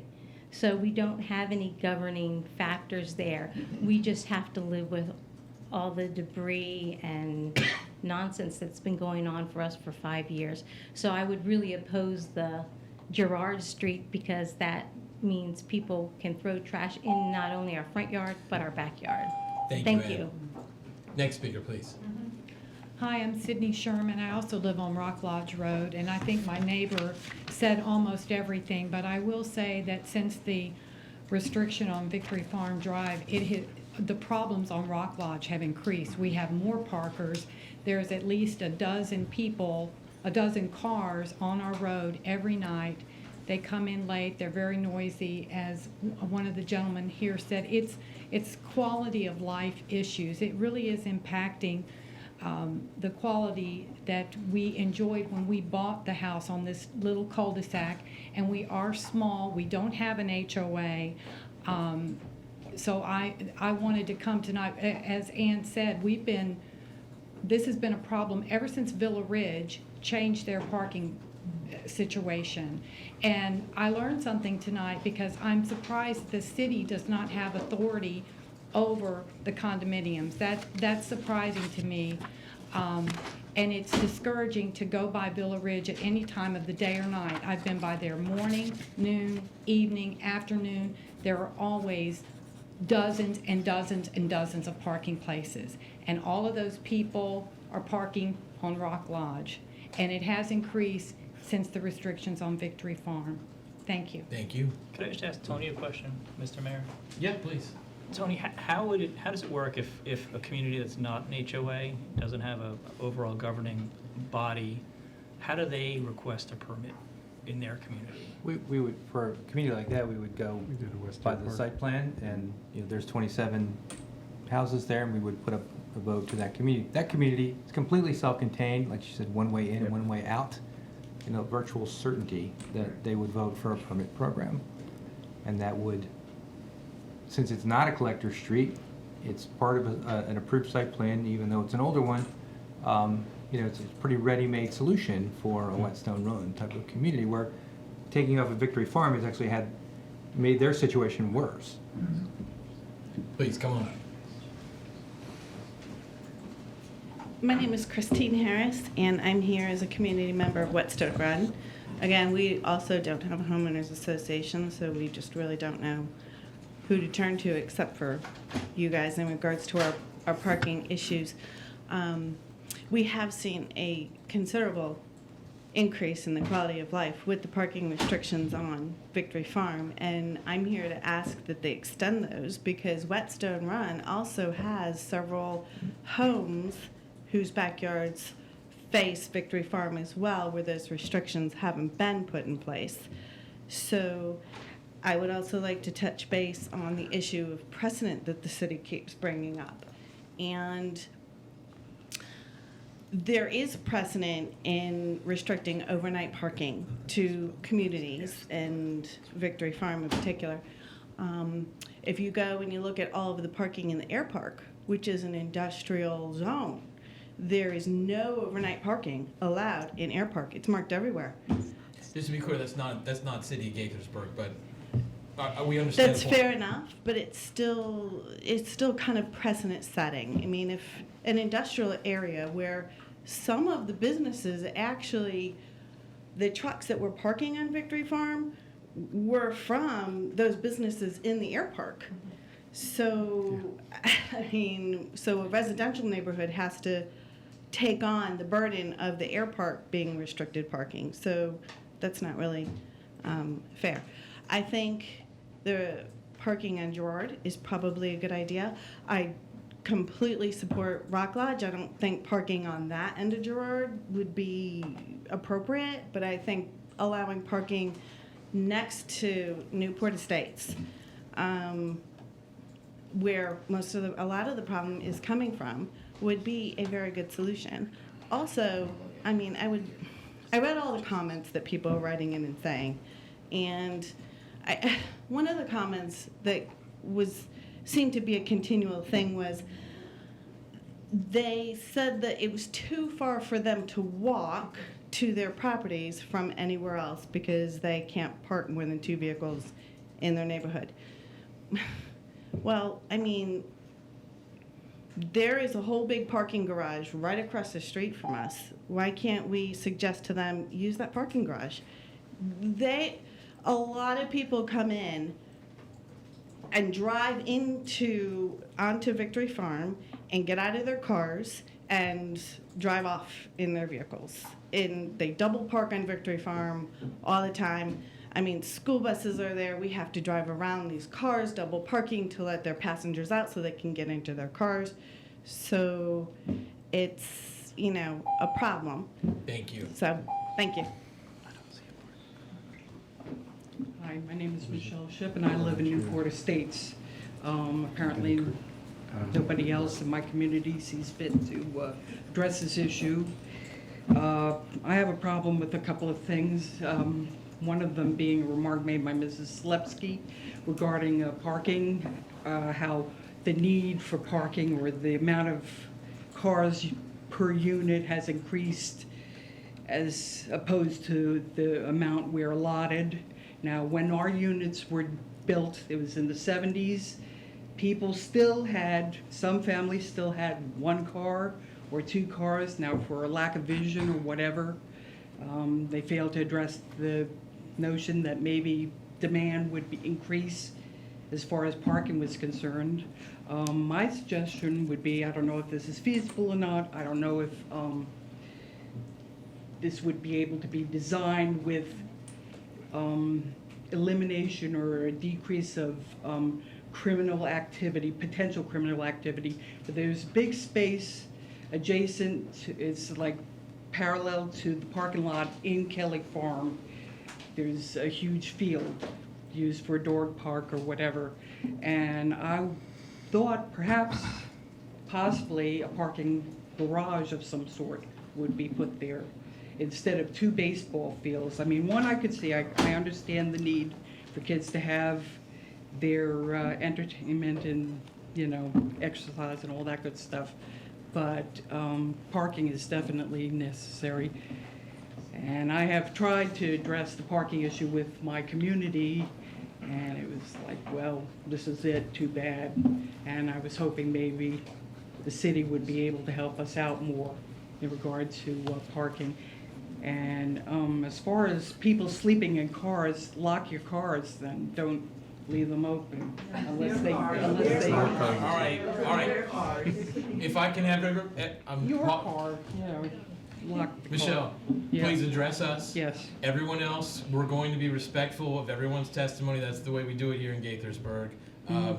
Everyone's going to have a chance to say their piece, and so is Michelle. So we ask that everyone's respectful to everyone else. Please go ahead. Yeah, okay. I don't know. No, please address what us. the comment was regarding my car. One's car. Everybody should park or lock one's car if they don't want people sleeping in their car, is what I was addressing. So that's basically what I had to say. Like I said, I don't know if it's feasible to put a parking garage or whatever in that, you know, dog run or whatever, that space, that field in Kelly Park. But it's an idea, so I just thought I'd toss it back. I have a quick question Yeah. for Michelle. Yeah. Did your community change its parking regulations at some point in recent times? No? Not that I know of, All no. right, thanks. Next speaker, please. I live in Newport. I'm Chanel Bachecki. I feel like the parking is, I'm against it because I see families who need the parking space, especially in the winter. Me and my husband pick families up who live far. Kids are walking with their moms. I've never heard of city streets being blocked off. That's just all I've ever heard. I just wanted to say, the Girard Street, I hope that you do something. I feel like it should be an addition because it's a lot of people trying to fight for parking in that whole cluster. On all those streets that you posted, I drive there every day. It's everywhere. And they steal cars in Montgomery Village. You don't want to have people stealing cars over here. We don't have that problem, so I just wish you guys would do something for us, for Newport, for Saybrook, that will not cause these people to be upset. But we just, as the working people, that I know working, park on that street, we're working. So I don't know about that crime, but that's all I know. That's what I wanted to say. Okay, Please. thank you. Next speaker, please. Christine Remini from Saybrook, and you've seen me here before. I would like to say one thing from all the comments that I read online. We also work. I've worked hard all my life. Nobody's given me anything, and I want to protect the value of my property and the quality of my life and my family's life. Also, I have 2 vehicles. I have a one-car driveway and a one-car garage. We use both of those. If I had 6 or 7 vehicles, I would never have chosen this place to live. I mean, at what point is there personal responsibility? If you have multiple vehicles, why would you move into a place where there's no place to park them? I mean, and why is our community responsible for taking the overflow? I would strongly urge that the ban be continued until a solution is arrived at. I know Mr. Harris, before you had asked if there was another location. The city keeps saying they're coming up with the same things. Well, yes, Victory Farm has had on-street parking for 30 years, but we didn't have people, we only had people from Kelly Park when there were special events parking in our neighborhood. We did not have the overnight parking or any of the problems that Rock Lodge they're reporting the same problems we reported. Why is it acceptable for us to have to deal with it and not other communities? I mean, I think we see that it's the same problem. Yes, it's a behavioral problem. It's not going to change. And, we just want to protect our property values, our quality of life. Thank you. Thank you. Good evening. My name's Jackie McNulty. I live about 5 houses down from Victory Farm on Saybrook View.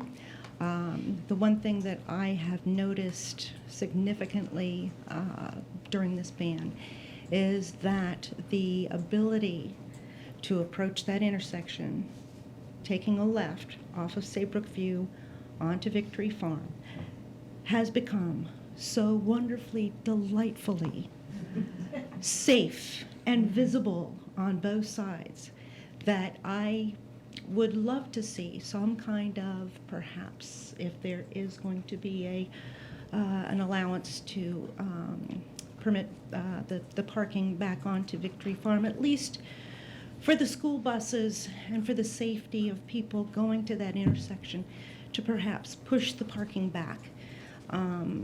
It's been a real pleasure being able to approach that intersection and know that I can see both ways for oncoming cars, for buses, for the school kids and so on and so forth, the strollers.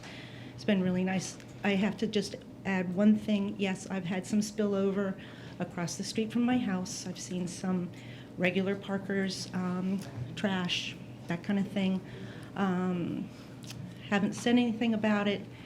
Haven't really kept track, but it does exist on Saybrook View across from my street. So thank you for your attention. I appreciate your listening to me.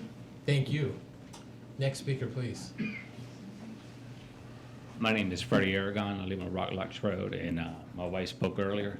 So you asked the question as to how many spaces they have across the street at the condos, in excess of 100 on a nightly basis. Because I drive by it, I walk it, I count them, okay? And that's what's parking in front of my house. When my wife started this program about 5 years ago about trying to get permit parking, I didn't agree with her, because I thought the same way that anybody can park anywhere. But as I've done for the last 5 years, I picked up beer bottles. I've had people come home late at night and see people having sex right there in front of my house in their car. Okay, these are the things that I'm seeing. So you proposing to put parking on Girard Street.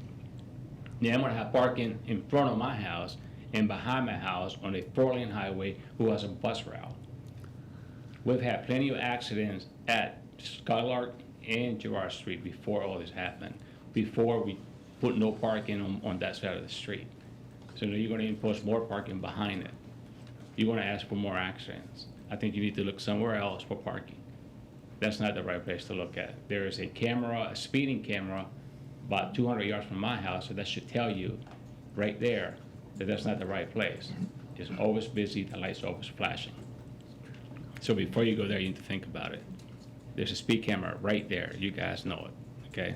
And if you want to, what you should do, a suggestion is maybe the council should take a walk to Girard Street and see where they're proposing to put the parking, and see for yourselves, would that be the right place for parking? Thank you. Thank you. Next speaker, please. Can I just say one Yeah, thing? go ahead.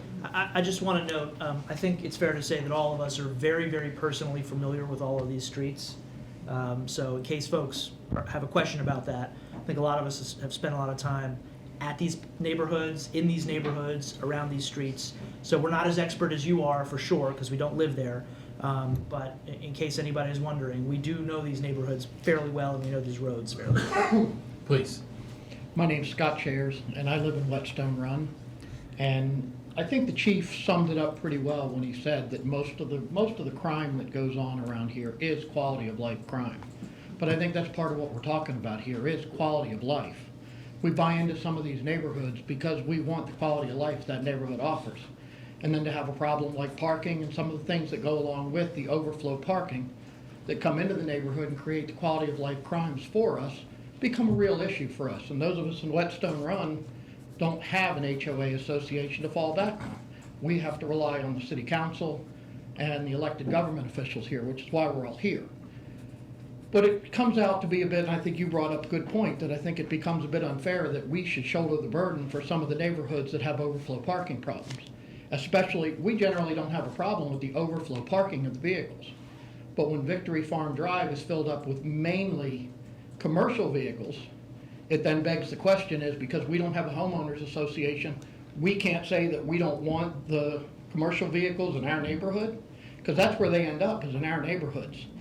And honestly, if I wanted to live in the industrial park, I would have saved myself $100,000 or so, and I would have bought a house over by Air Park Drive. But I didn't want to live in that type of community. I wanted to live in the community that we have. But I personally have had incidents with other people that have come from the overflow parking. I came home from work one night, I had a guy intoxicated, I had just gotten in from work, midnight my doorbell rings.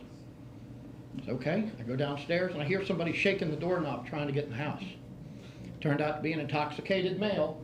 When I called the police, and I'm a sergeant with the DC police, so when I called the police, they came out and found out that he actually comes from one of the vehicles that parks on Victory Farm Drive. He got out of one of the plumbing trucks, severely intoxicated, came out and was trying to find his house, wandering through the neighborhood trying doors. I also had another incident with a gentleman that lives in Audubon Drive, or in Audubon Estates, who parked his commercial vehicle in the neighborhood, and I kindly asked him why he was parking in the neighborhood. And he told me, because I don't have any place else to park. And it's a public street, so, deal with it. Okay. So that's why we're here. It's an overflow problem for everybody. And I think she said it best, personal responsibility covers it. If you bought into a neighborhood that only allows you 2 parking spaces, it's irresponsible for you to buy 4 cars for your family. It's just that simple, and then expect us to shoulder the burden. So that's all I have. Thank you. Well, I had a list of questions, but they've all been answered, so I'll tear that up and go on. Beth Junie, Community of Saybrook. And I think that gentleman's doorknob wiggler was on my street earlier that night. He also was trying to go home to my neighbor's house. So that's happened 2 times on my street. So this is what I wanted to bring up, and it hasn't been discussed except briefly by Jim. And the city didn't include it in their review. Kelly Field Park. I know the city at one time when I spoke with them said that it really wasn't an issue. Well, it is an issue. It's a great park. I love the park. You all have put a lot of money into that park over the past decade. We have overflow almost every night when there is a game. It's not severe, but it does go up into our theme fence. Now, if you lift the band, I'd like to know, can anybody please tell me where will the overflow go? Because I know where it's going to go. It's going to go into my community. It's going to go into Whetstone Run community. It's going to go wherever they can find a parking place. However, if I was a patron coming to watch my child play ball and I couldn't find a parking place without going blocks away from the field, I would wonder, why did they even put the field here? And as far as that land across the street from the field, I believe that's a floodplain. I don't believe there can be any parking garages built there. However, you do need a crosswalk for the youngsters from Girard Street that cross that every day, going and coming from school. They dash out from between the cars, and somebody's going to get hurt. So I wish you'd look into that as well. But there is a parking issue. Those games, if you could hear, I love living on that, looking into that park. I love hearing the Giants fans scream. But when you have 2 ball games going on field 1 and field 2 at the same time, 91 spots are gone before the team. I gave you the team numbers, and most of those people drive to get to the field, the teenagers that play ball or whatever. So this is a problem too. You have to accommodate the patrons that come to that park, because that's $65,000 for the new tennis courts or the renovated courts. You can just tuck it in your pocket and forget it and use it for something else, because they're not going to be able to park. So, thank you. Thank you, Beth. Yeah. I see nobody else lined up, so I guess we're going to come back to us, and then anybody, if there is anybody who wants to speak on any other issues, we'll get to that in a minute. This is a very, very difficult issue, and obviously we have some strong feelings on both sides, and I'm not aware of a solution that's going to make everybody happy, and frankly, I think I can safely speak for everybody at the dais. We prefer situations where we can make everybody happy, so this is a difficult one. I think that the most promising aspect of what staff has recommended is the potential for parking along Girard. I think that the potential for in the Whetstone communities, I'm just going to make sure I get the names right. In the Whetstone Run communities, where they obviously don't have an HOA, I think the communities are relatively small enough and compact enough to where I think it's very likely that if we are able to implement a parking program, a permit parking program for individual neighborhoods, that they'll be able to do that in their neighborhoods. And so, to the comment from the folks in the Whetstone that's closest to Girard, Rock Lodge. the Rock Lodge neighborhood, I suspect that while there may be some parking along Girard, if we're able to implement that, you may not have the same. If we're able to implement if you guys vote for it and we're able to implement a permit parking program, then you won't have the problem in your front yard so much, and we'll see how it goes on Girard.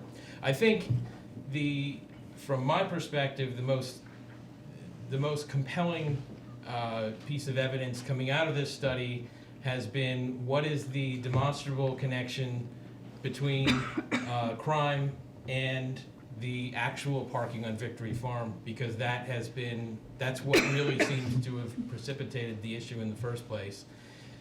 And based on our best evidence and our analysis, we're not seeing a direct connection between the two. So my feeling is I'm ready. I feel like the staff recommendation is probably, well, it will upset some. I believe that in the larger scheme of things, and given the way that we do have to govern more than just this one collector of street in the city, but we have to govern all of them, this may be the best solution before us. And I will note that our colleague Henry Marafa sent us a note last week saying essentially the same thing. I'll read from it. He said he supports staff's recommendation, even though it may make people upset, but at the same time we must enforce the laws about long-term parking and other illegal activities. I couldn't agree more that enforcement is an enormous issue, and I think that point has been made well to our neighborhood services office and to our police department, and so I think that's where I am, and I'm interested to see where you are. Neil, do you want to start? Yeah, I think this may be one of the first or the first time that I haven't really agreed with the staff recommendation since I joined the council. I still come back. I think we need to get to the root cause of this, and I understand that one core issue is that we don't have regulatory authority over these communities, and I still think that perhaps, in fact, I wrote an email while we were talking up here to the state delegation from our district to see if there's something they can do about it. However, I think there are still other actions that we can take to try to resolve the issue of overflow parking, and especially if, as some people have testified, if in fact there are a lot of parking spots available in some of these other communities that aren't going used, maybe there's some other way to address it, not necessarily a regulatory method, but using the bully puppet, having a meeting with these people, with the HOA boards of the different communities, and saying, look, we've got an issue here. It's causing friction between different neighborhoods. We're looking to ameliorate that sort of an issue. You guys have 50 parking spots you're not using. We would like you to be good neighbors and change your policies so that those parking spots get utilized and it doesn't overflow and encroach on the peaceful use of the city streets by everybody else in the city. So I don't know how you do that, but I think that further investigation is required to see if in fact it's true that there are parking spots that are going unused that are on private property, and if we can talk reason into the different organizations that are involved in that to make sure that that the situation is resolved in what I think is really the fair way. Looking at the rest of these are all putting Band-Aids and frankly, to some extent, encouraging other private ownership communities to take the same steps. Well, if we can, we don't want minivans in our neighborhood anymore, Rob. It's a great name. I have a minivan too. Okay, no minivans allowed in HOA communities anymore. They all have to go park on the street. So I mean, it's legal, right? But we just don't want to encourage continuance of this sort of behavior. So I think the combination of more people with more cars and more restrictions like this we're going to be back doing this over and over again unless we come up with a real answer. So just to push you on that point, what if they're not receptive to that? Oh, I don't know how tough we want to be, Well, given that our legal authority is not much here, right? I mean, we would have to take a look at each community, what their site plan required, what their HOA documents are, community by community, because it's going to be different for each one. Well, but in fact, if some of these communities have changed their regulations, then clearly they could change them back. But Look, I don't know. I grew up in the city of Philadelphia, where some of the mayors were a lot scarier than the mayor here is. And I think Only some of the mayors were scary. some of the mayors were scary. And I think Frank Rizzo would have been able to come up with a way to convince people that, Is that really what you want here? No, it's not what I want.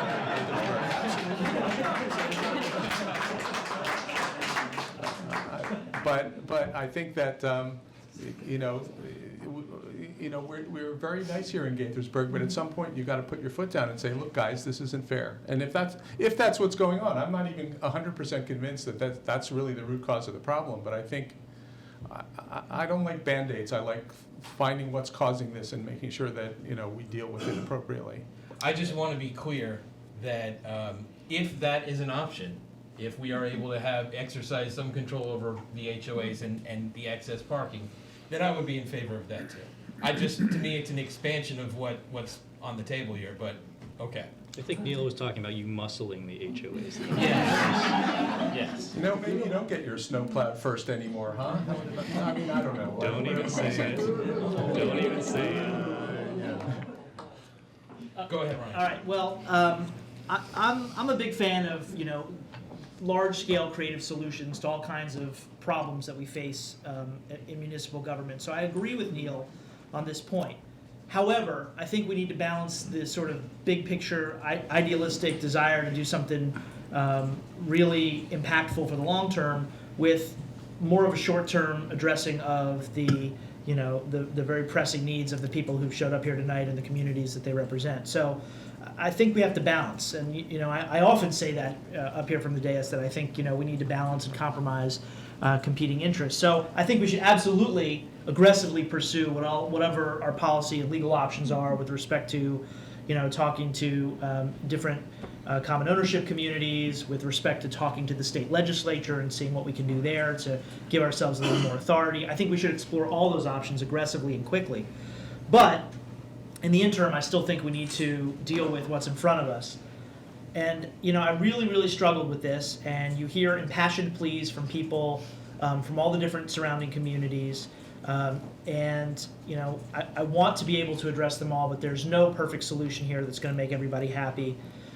We have heard some testimony that the temporary test ban, I guess test ban is kind of a strange phrase to use here, but has negatively affected Rock Lodge, has negatively affected some parts of the internal roads of Saybrook, and possibly others.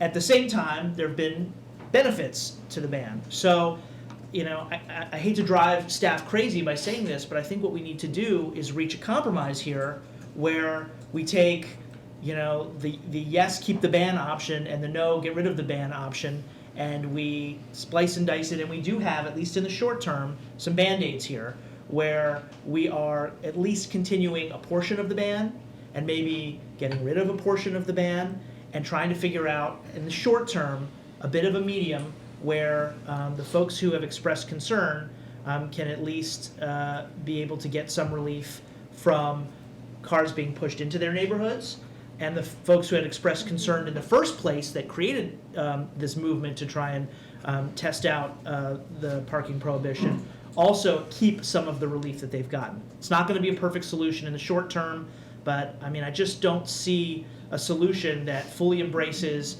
either keep a complete ban in the entire area on all the public streets.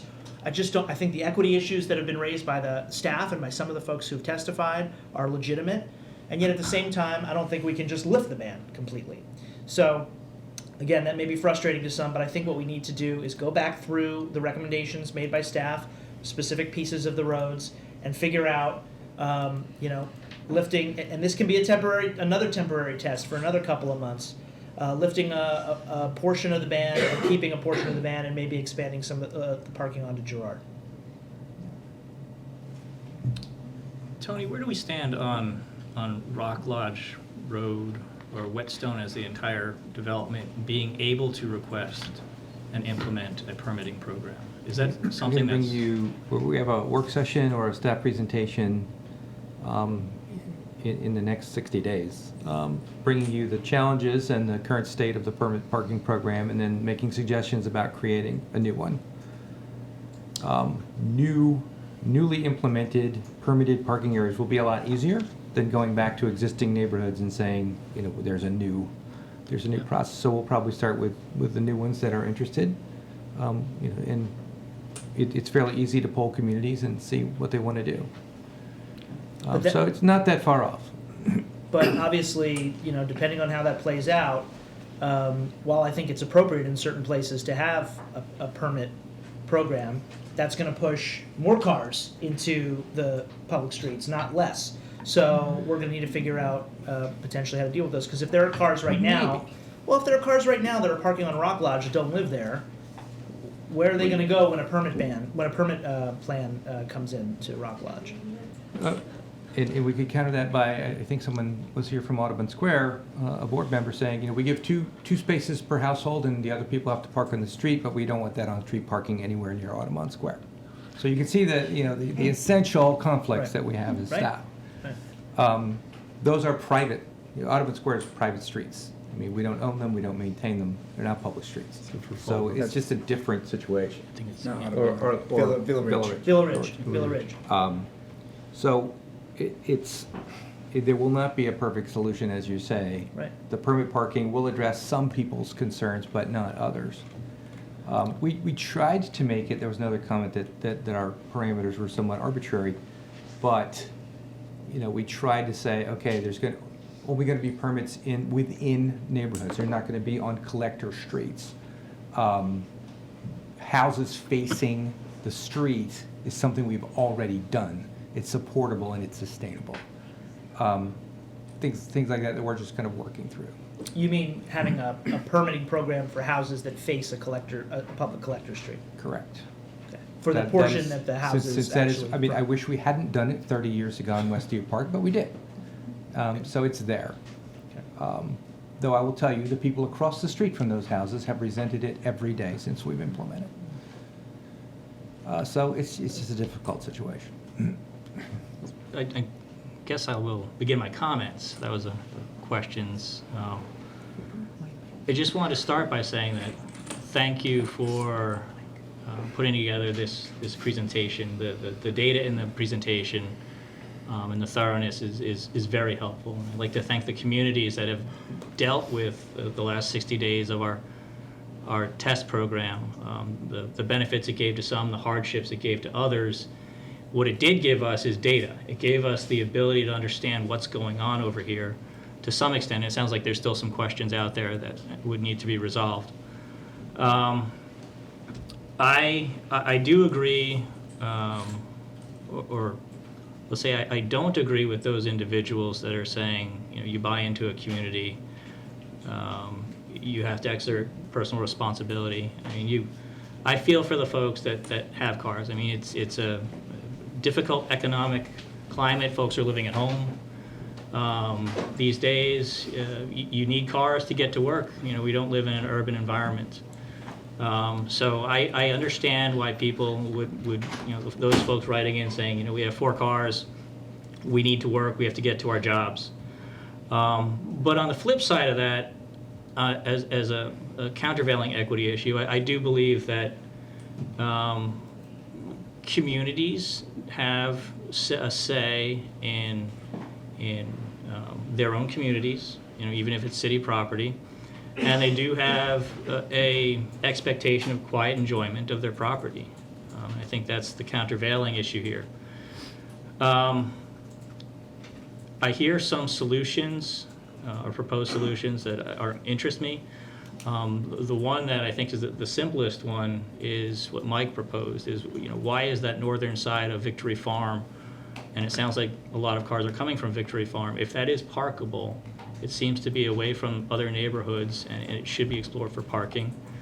I'm interested in Girard Street, although it could become a commuting nightmare, because if it is an artery, a commuting artery, which I think it is, because I drive it in the morning when I was dropping my kid off over in Saybrook for daycare. If you get a car that's not moving and you have to tow it, it's going to be a nightmare getting folks through there. So I think we need to look at the, where we can find parking, and I would even be interested in whether or not, I know I mentioned this when we first started, is, Kelly Park.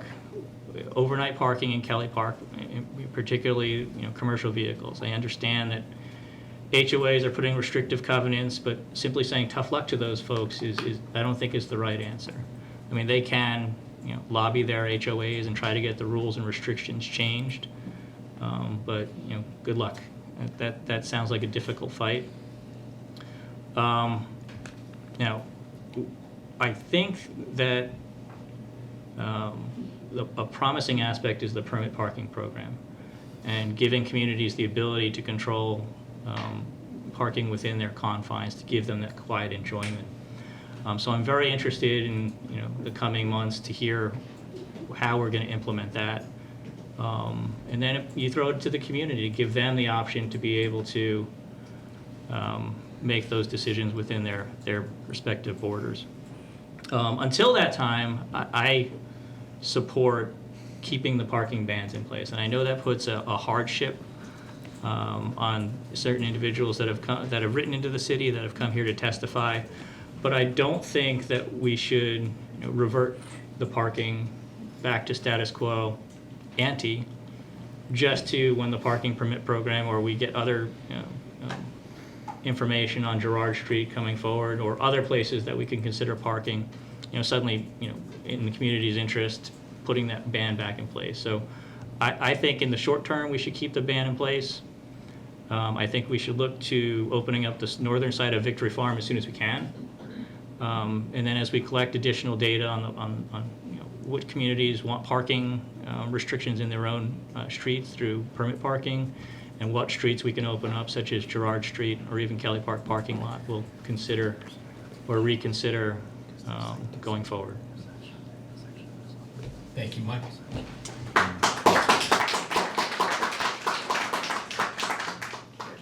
Well, I'm somewhere in between all of you guys. I agree with Neil. I think in large part, I think we need a larger solution, one that works for everybody. I'm also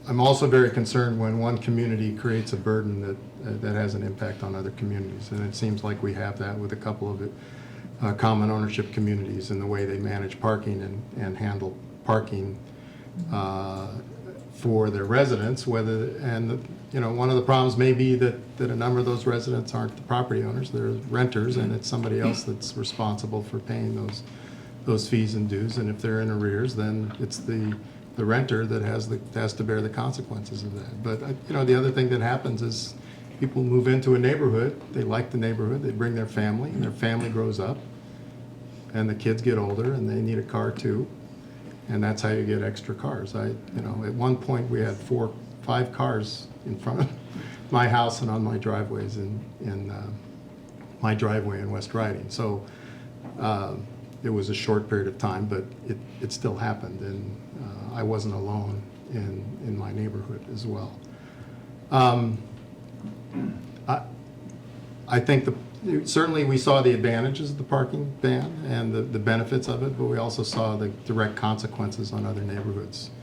So again, that we're taking that burden from one neighborhood and transferring it to another neighborhood, and I have a real problem with that. I think the idea of exploring additional parking along Girard makes sense, and including, as I pointed out and Rob pointed out as well, is that section of Victory Farm between Fallbrook and Girard, which we should look at again, and we should probably look at Girard south of that intersection again, with Victory Farm and Girard as other potential locations for parking. But I think the other thing, and I actually did, while we were listening to testimony, I actually got a text from a resident who lives in Newport Estates, and her argument is that by providing public parking on the street, we create an opportunity for people not to pay their fees in their common ownership communities, because they can get parking on the street and they don't have to pay that. So, yeah, so the biggest problem I have is that the burden that people create, the communities create on for other communities by transferring, by their policies and restricting parking based on fees up to date or anything else like that. That's the biggest problem for me. And in that sense, I'm probably leaning more towards maintaining the ban, at least until we have an idea and can begin to implement additional on-street parking on the main connectors. I don't often disagree, as Neil said, as well. I don't often disagree with staff on these issues, but this one, I think that there's some compelling reasons to be looking at the ban, at least extending it for a period of time until we can actually do the evaluation and figure out where we would put additional parking on public streets, so that would not just create the problem again for another neighborhood.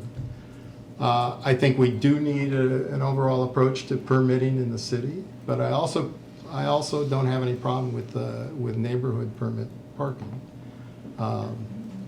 in isolated cases where we can do that, as long as it again didn't create those same kind of burdens on other communities. So I don't know where that puts us, but I'm kind of in between here. I did find the recommendations of staff compelling, but I think that some of these areas where they wanted to lift the ban, I would prefer to leave it in place for at least a period of time until we can evaluate the availability of additional parking. And then we got to look at the permitting program. It turns out my daughter and her husband and my granddaughter just moved into Old Town. And there's a sign in front of their house, and it says permit parking after 5 o'clock. Okay? And I said, well, how did you get the permits? They said, well, there are 3 permits in the house at closing. They were in the drawer in the kitchen. Okay, so, that works for them, and apparently it works for the neighborhood. So the idea that people don't want to go through the hassle of dealing with permits is, after we talk about all of these other hassles here, and then we're going to talk about the hassle of how we manage and program and distribute a permit program throughout the city or throughout certain neighborhoods. I think that, I think we can solve that one. But we have some very difficult issues here. I think we're all sympathetic to it. Nobody wants to have these situations for themselves, and we can certainly sympathize in the investment that you make in your own homes, and you want to protect that as much as you can. And you also don't want to create the burden for another neighborhood and other neighbors. So most of the people that appears that are parking, that have needed to park, are your neighbors too. They just don't live next door. They live a few blocks away. And we have to accommodate them as well. So I think as has been pointed out, this is an issue that's facing the entire county. It's been happening for a long time. And it's not just Gaithersburg where this has happened. It's happened in Rockville. It's happened throughout the county. It's happened to the other cities. It happened where I lived in St. Louis before we moved here, the same kinds of issues in suburban. And it's partly due to the changing nature of suburbia and affordability of housing and the kind of properties that are built now. So it seems clear to me that Villa Ridge was designed with a certain number of parking spaces to accommodate all the residents that live there, plus have extra spaces available. And that was why I asked the question about how many spaces are empty at night. And it seems clear that they still have the spaces to accommodate all of their residents. So we need to understand the reason why residents aren't using those parking spaces and creating other burdens. So anyway, that's where I am. Sorry, long-winded. I think Mike and I said it very differently, but I think we're actually pretty close in what we said. But Okay, so I'm going to go through the elements of the staff recommendation and tell you where I think that we are here, just so we have some clear guidance. I think we're all in favor of exploring the uniform permit program, correct? Yes. Yeah, okay. I think that we're all in favor, I assume we're all in favor of exploring the possibility of parking on Girard Street. Yeah. Neil? Exploring. Exploring. Yeah, exploring is fine, but, you know, I think it's just moving the problem from one place to another. Okay. I'm hearing a majority here on the council for maintaining at least some of the ban and perhaps looking for spots along Victory Farm, right? That's Where we can allow parking overnight? Yep. Okay. Yeah, to be clear, Kevin was thinking through the Victory Farm, the northern section that Mike pointed out. Yeah. A lot of that has a site distance issue, so it's probably going to be in the single digits, number of spaces that we got. We might get some, which will help, but it's not going to be the whole red line. Okay. No, Just- yeah. just so and you know. Look, I think wherever we recover a space is an important, you know, it adds to that total, so. There is a difference between what the city defines as a commercial vehicle versus what the neighborhoods do, the HOAs do, and so there is some differing expectations as to what commercial vehicles would be allowed to park.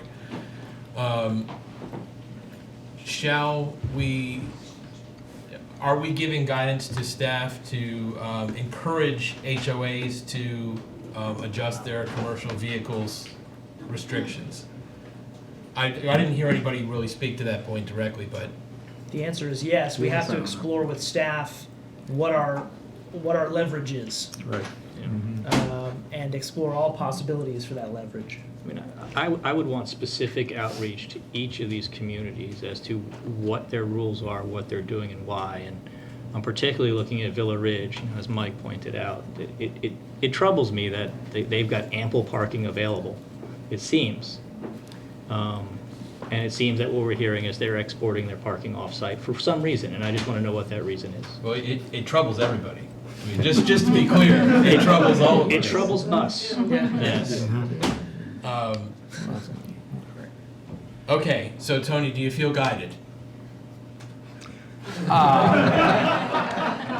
Well, you forgot the permitting for the non-HOA neighborhoods that, Whetstone in particular, that has this particular problem. That's being anticipated. I guess the one thing is that I think I heard that some people want the ban extended temporarily, or, I mean, does that infer we're going to have another presentation, or, because it's going to take some time so what went hand in hand with the ban was that if people parked on city streets within neighborhoods, there wasn't going to be anything we could do about that. So we're going to have to continue that too, for the time period that you want to, this extra study. Perhaps we revisit that at the time we understand how many spaces we're talking about with Girard. Okay. We can do that, and we'll look and see if all the areas of Girard were studied, and report back to you on that. Yeah, I mean, I think we can piece together, we go reviewing the tape and getting a list of things that you're looking for. I mean, clearly, I mean, we were looking for closure here, and I know that it's difficult. You've seen exactly why it's difficult, because there's just 10 different perspectives on this. Well, I don't think you've given us enough data for closure at this point. That's my problem here, is that I don't know how many spaces we can add on Girard or Victory Farm or anywhere else. And that's why I think that's focused that's what makes it difficult for me to say, yeah, let's just lift this. And that's why we focused on the precedent. You know, you say you don't want one community to affect another, but that works both ways. And, Oh, I understand. And so, we're kind of stuck in the middle on that. Okay. So.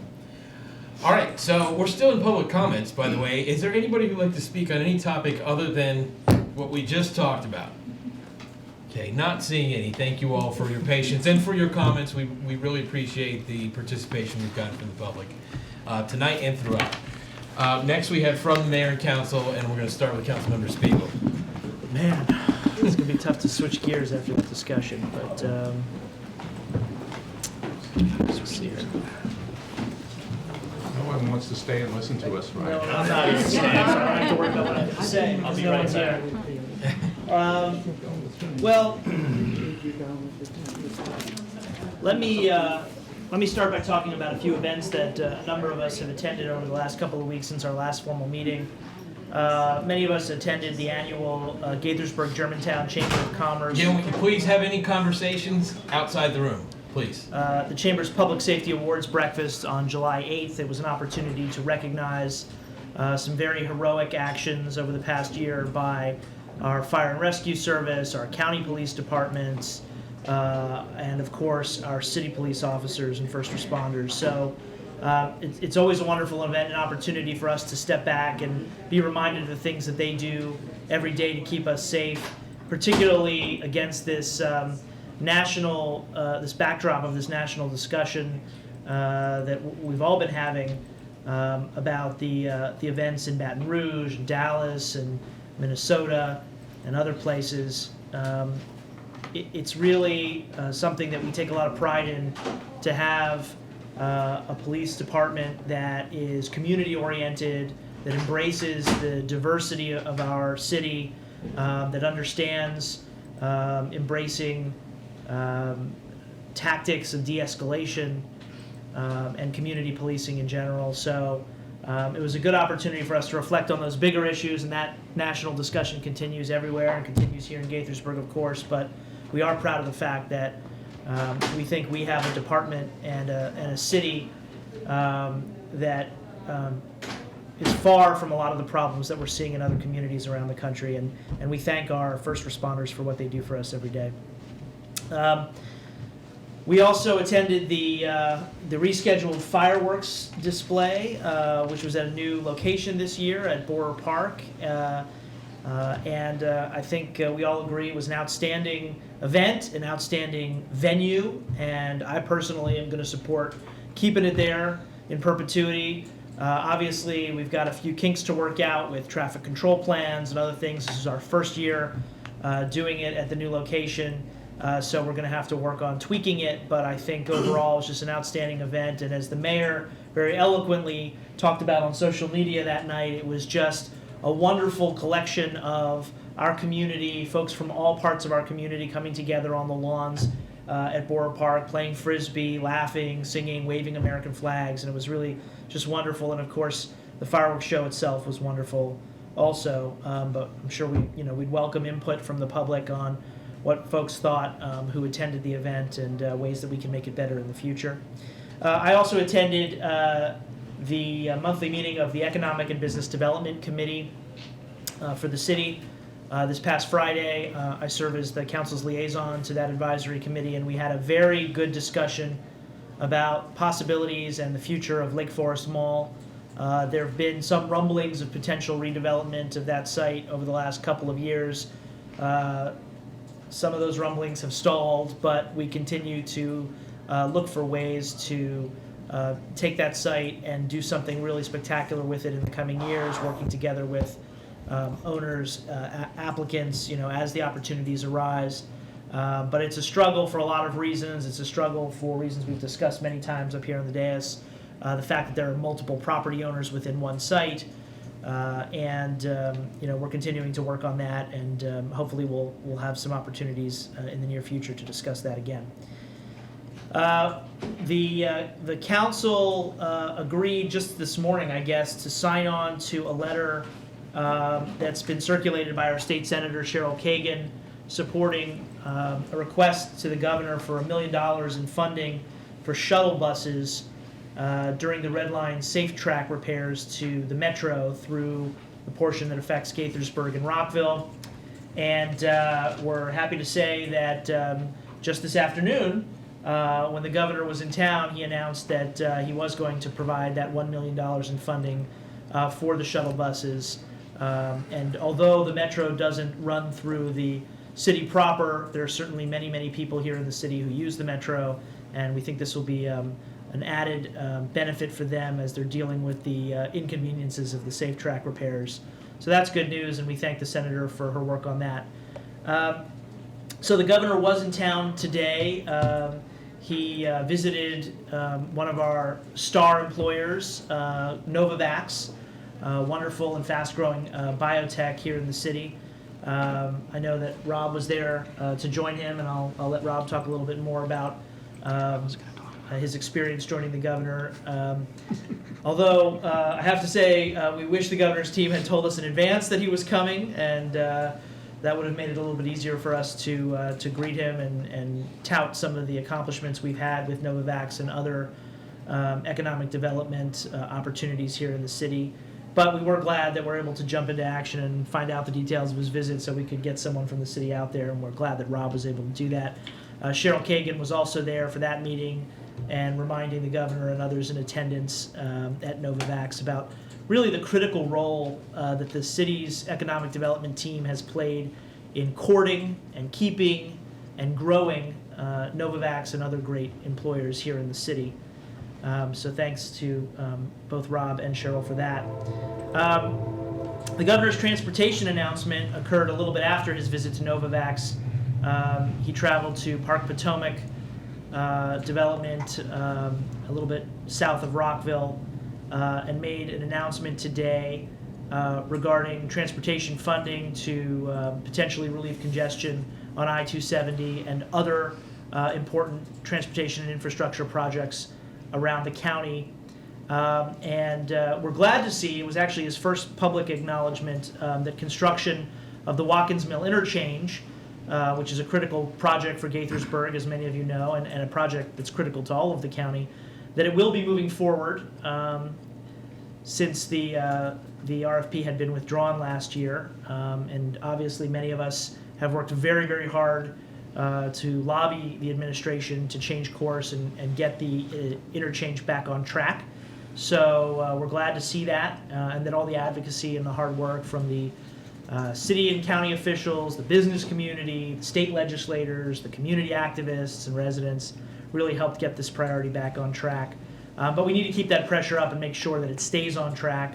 Our understanding is that the administration's plan is to put it out for bid in the spring of 2017 and begin construction in the summer of 2017. So we've still got another year before we break ground, but that is in sight, and that's good news.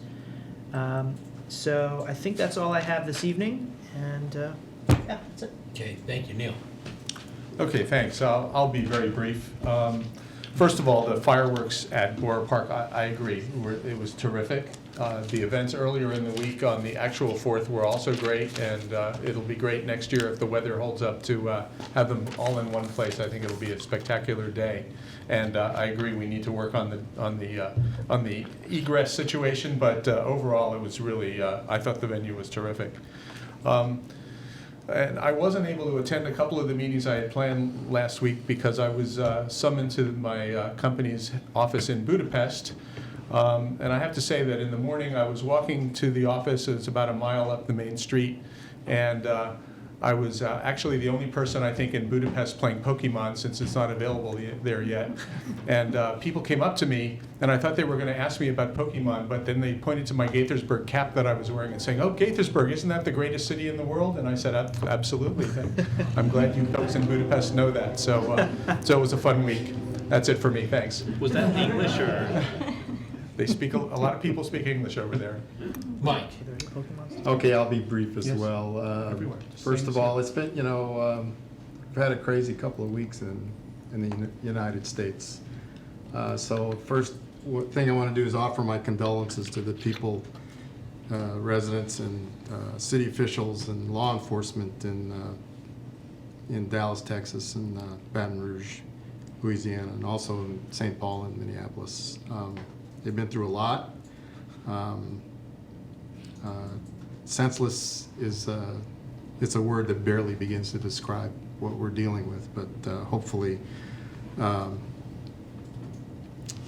think the president's remarks at the Dallas the funeral ceremony for the officers in Dallas probably touched on really the issues that we all have to deal with.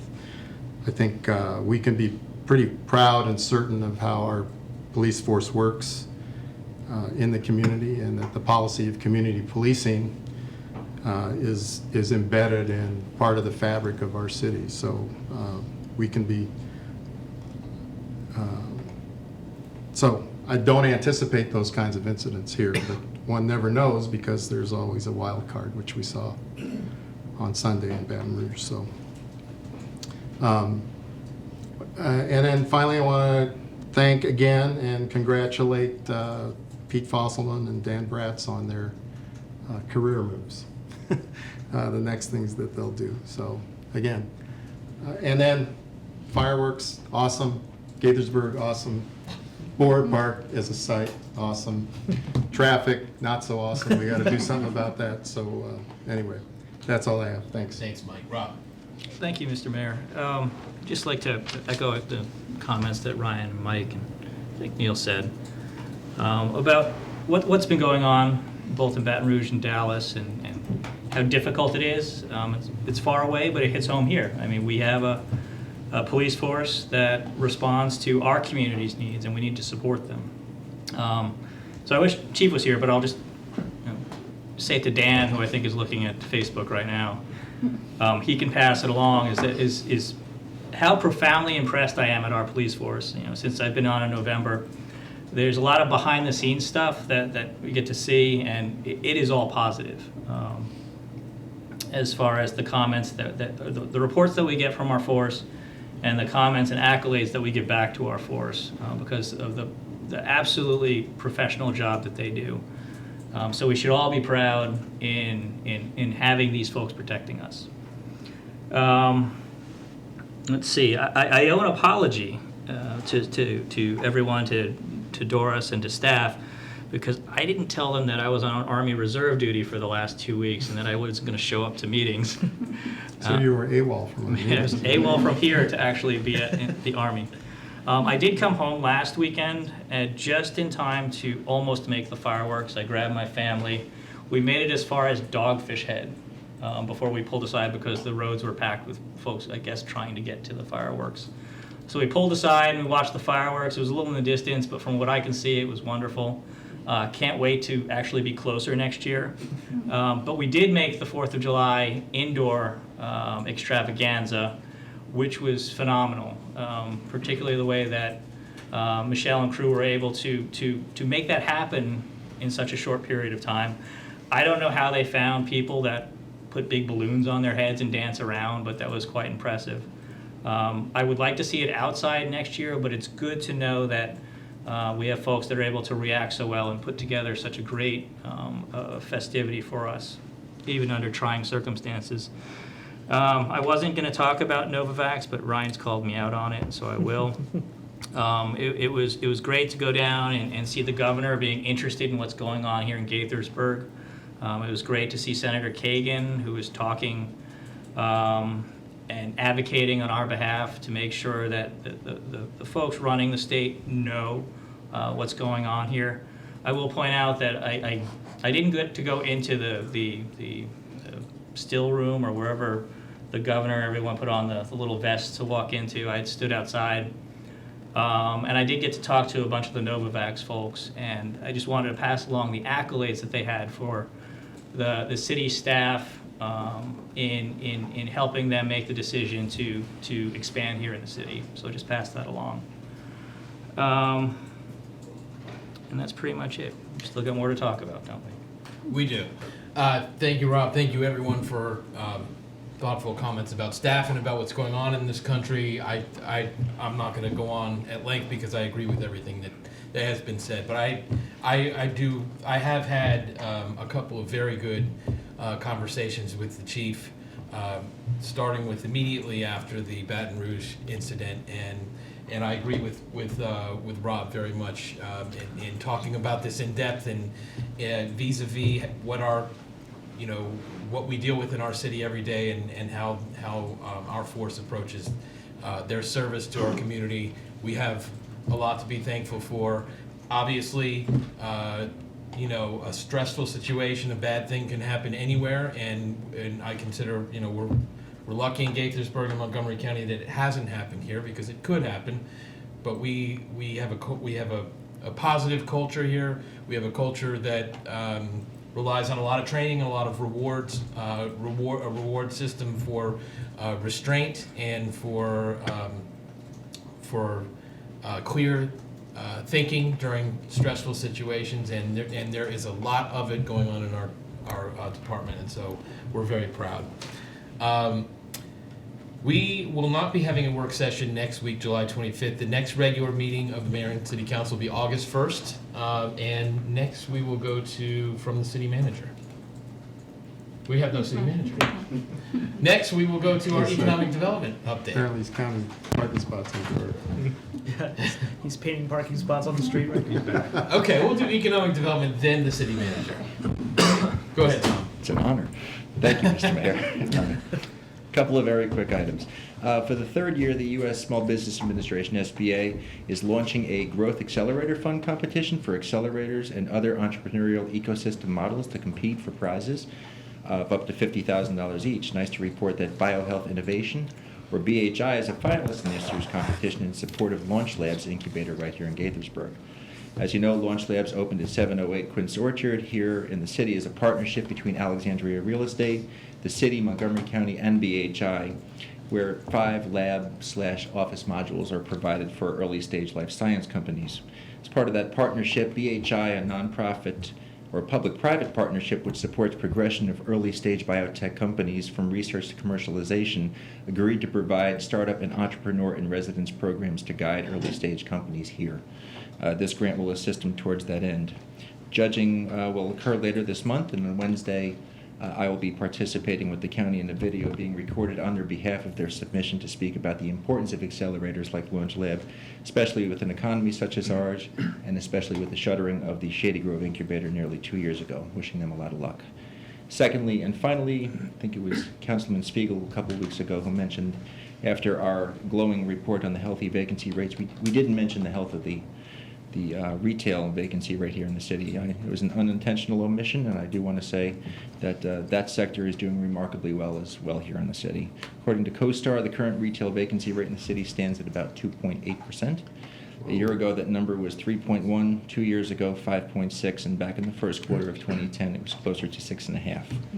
We track about 7.6 million square feet of retail space in just over 300 properties throughout the city, ranging from strip centers to standalone pad sites to ground floor commercial. So we consider it to be a pretty good representation of the city's retail health.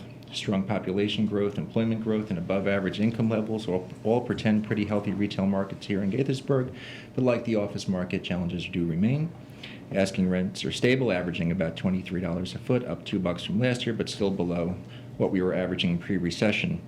And while we may not be able to achieve the 1.2% vacancy rate we had pre-recession, but we're going to do our best. That's all I got. Thank you, Tom. Thanks. We're going to go to Tony from the City Manager. Actually, Mayor, I was not going to bring anything other than my presentation tonight.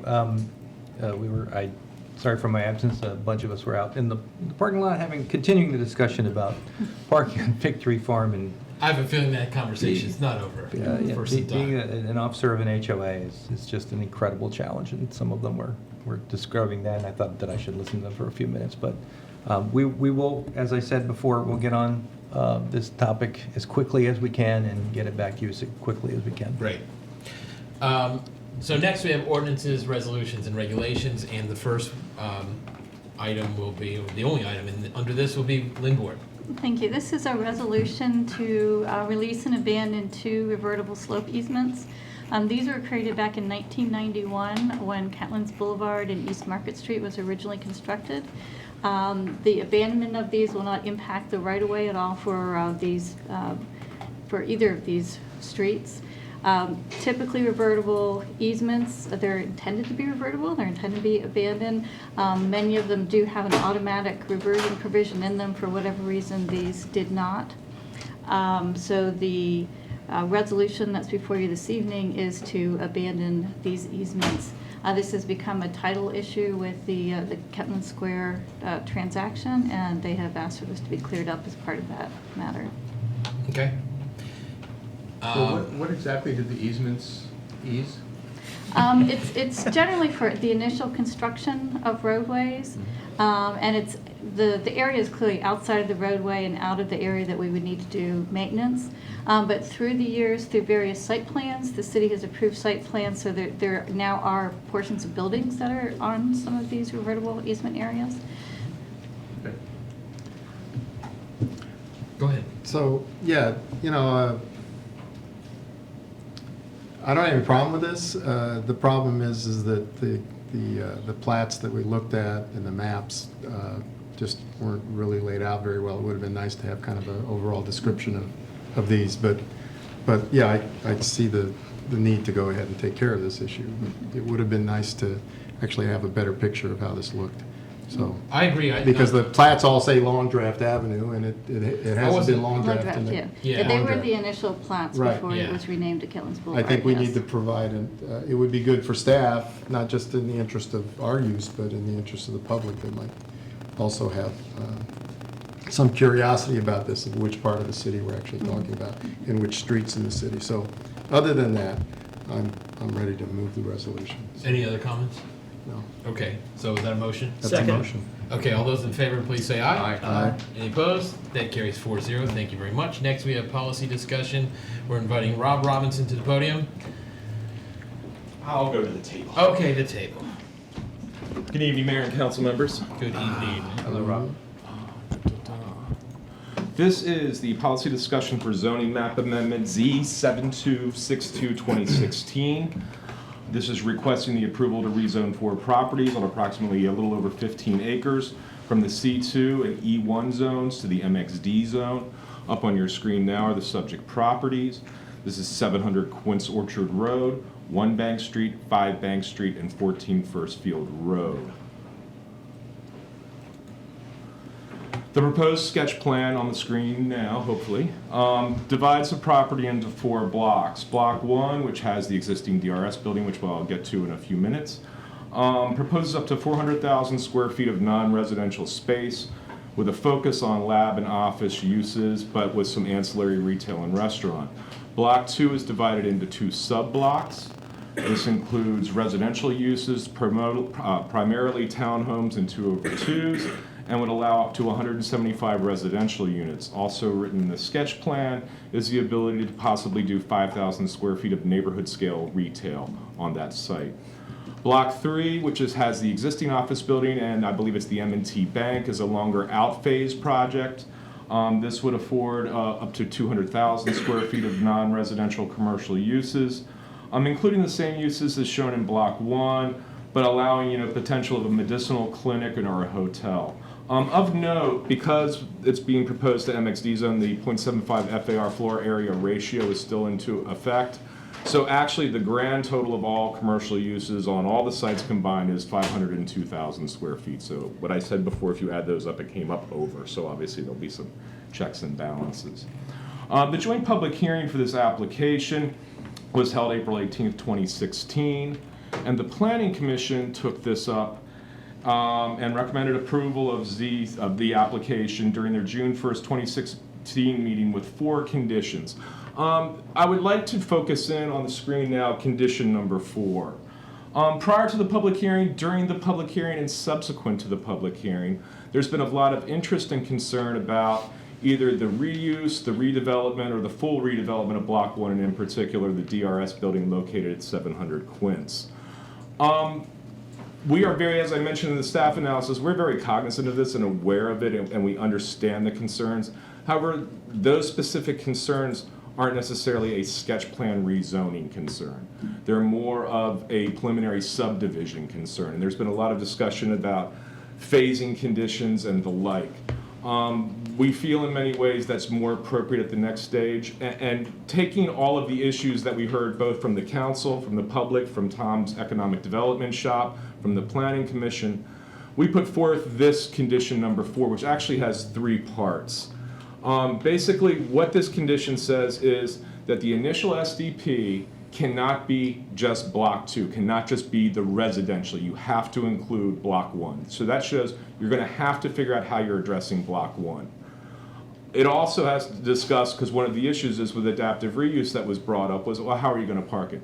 that has to be a requirement of that. You know, whatever you come in with that first SDP, you're gonna have to show how you're gonna park that block, the existing, you know, the DRS building. The third part of this condition is design guidelines, and historically, for many of the council members who've worked, you know, through the process, be it Crown or other ones with design guidelines, a lot of times they mainly focus on the architectural standpoints. This one goes beyond, and this was really at the emphasis of the Planning Commission, and it's discussed many of the facets that came out in the public hearing, how Block 1 is going to relate to any residential uses on Block 2. How the phasing's going to occur, how the streetscape's going to occur. It's not just a matter of where you can put a sign or how big a sign can be. It's really integrating why this becomes a mixed-use community and not a collection of Euclidean uses under a mixed-use zone. So we feel, you know, that we put this forward to the Planning Commission. The Planning Commission supported this, and we're carrying this through. So again, many of the concerns made, we feel, are more appropriate through this SDP. And again, to reiterate, I mean, the Council and the Planning Commission at the SDP stage can do conditions, but we feel in some ways let the applicant let the applicant potentially get this marketed, see what they come in with, see what they propose, and then react at that stage, and not necessarily preemptively at this stage. The mayor and council's record actually closed at 5 p.m. on June 10th, 2016. Following the close, sort of building on what I just mentioned, following the close of the record, the applicant actually submitted into your packets, I believe maybe a month ago, a letter actually updating the council and staff on where they are with their marketing team and what their current plans are. There was word going around that the building was being mothballed, and that wasn't necessarily true. So the applicant was preemptive and sent out a letter to discuss, you know, what they're doing with the building, who they've hired to broker it and move forward. To sort of summarize this, wrap it all up, you know, a draft ordinance for this has been submitted into the packet, you know, and is ready for final action if the council so chooses. But I would like to remind everyone that because this specific property wasn't called for to be MXD under the master plan, there is a provision under section 24-160D29A that says by an affirmative vote of 4 council members, this can pass. I am here to answer any questions. The applicant's team is here to answer any questions, and I'm ready. Can I just ask a procedural question before Sure. we get into the merits of the application?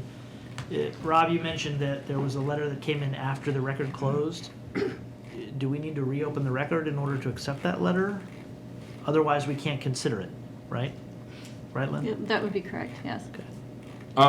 If you wish, again, just to remind, I mean, it was just mainly a status report. It wasn't really necessarily pertinent to the application. It was answering questions related to what they were doing with their team. I'm That's fine I if we just want to wanna make open it, sure that's that fine. if we consider it, that we make sure that we've opened the record and brought it in before we consider it. Yeah, I actually think it's pretty pertinent to Yeah, the so issue. I will move to reopen the record to accept, can we do that, Lynn? To accept that letter that has been received and then close it after that? Can we do that? I'll second. You can. All right. All those in favor, please say aye. Aye. Any opposed? Okay, that carries 4-0. It's now part of the record. Okay, thank you. Okay, so who'd like to begin discussion? Well, I will, since I was already Go ahead. making motions, I might as well go ahead.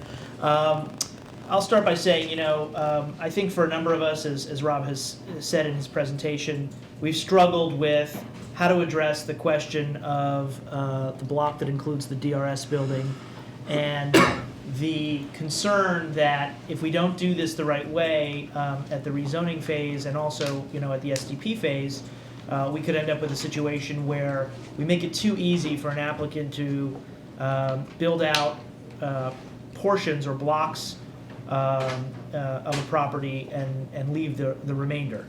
And we know we've gotten all kinds of representations from the applicant. We appreciate that, but we're still trying to do, you know, our part to make sure that there's sort of a kind of insurance built into the process here.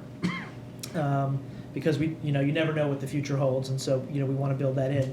And I've had some discussions with staff about, you know, what is the scope of our authority at this point to add conditions. And my understanding, at least from my discussions with staff, is that the 4 conditions that were adopted and as a recommendation by the Planning Commission in working with staff are pretty much, you know, sort of the outer limit of this robust types of conditions we can put in place at this phase, at this early phase, with the sketch plan.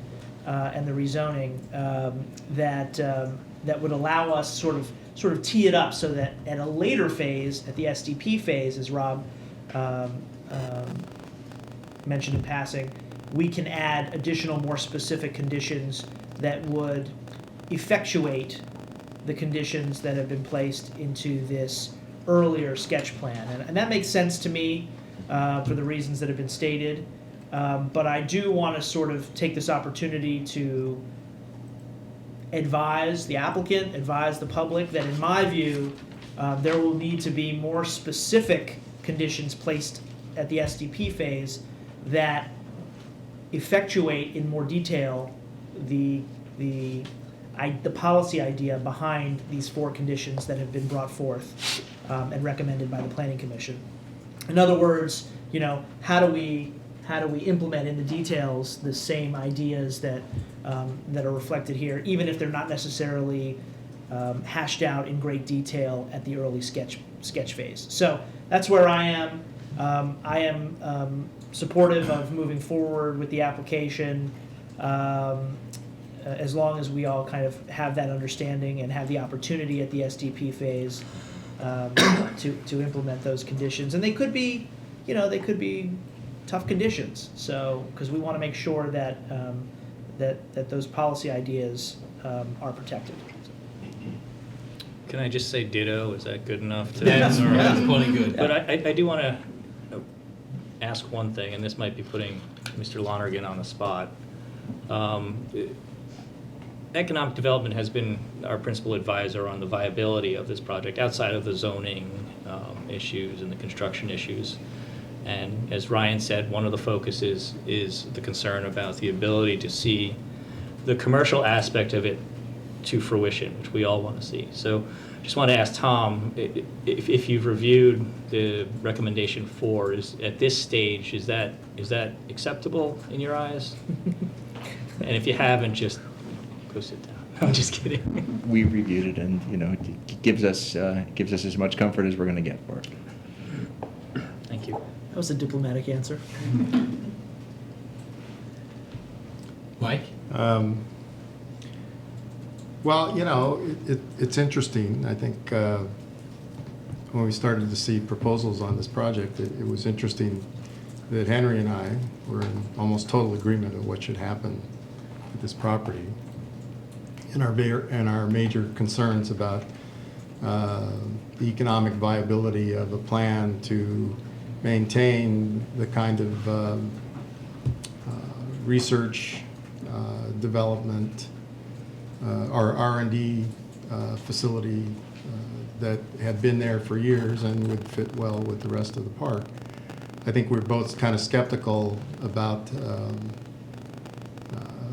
the residential component of this, but we see that, I think, like I said, when Henry and I agree on something that's on redevelopment issues, I think that's usually a good thing. We don't always do that, but we're basically on exactly the same page for a lot of different reasons. The most important thing about the recommendations from the Planning Commission and staff is the 4th condition. And that's really that we need to see what the redevelopment potential and plans are first for Block 1 before we begin to look at the other parts of this. And I agree with Ryan as he, in his usual eloquence, and I'm trying to give you a compliment, Ryan. Thanks. Stated about this particular plan and how it fits in with the overall scope of what we want to happen with this property in terms of economic development.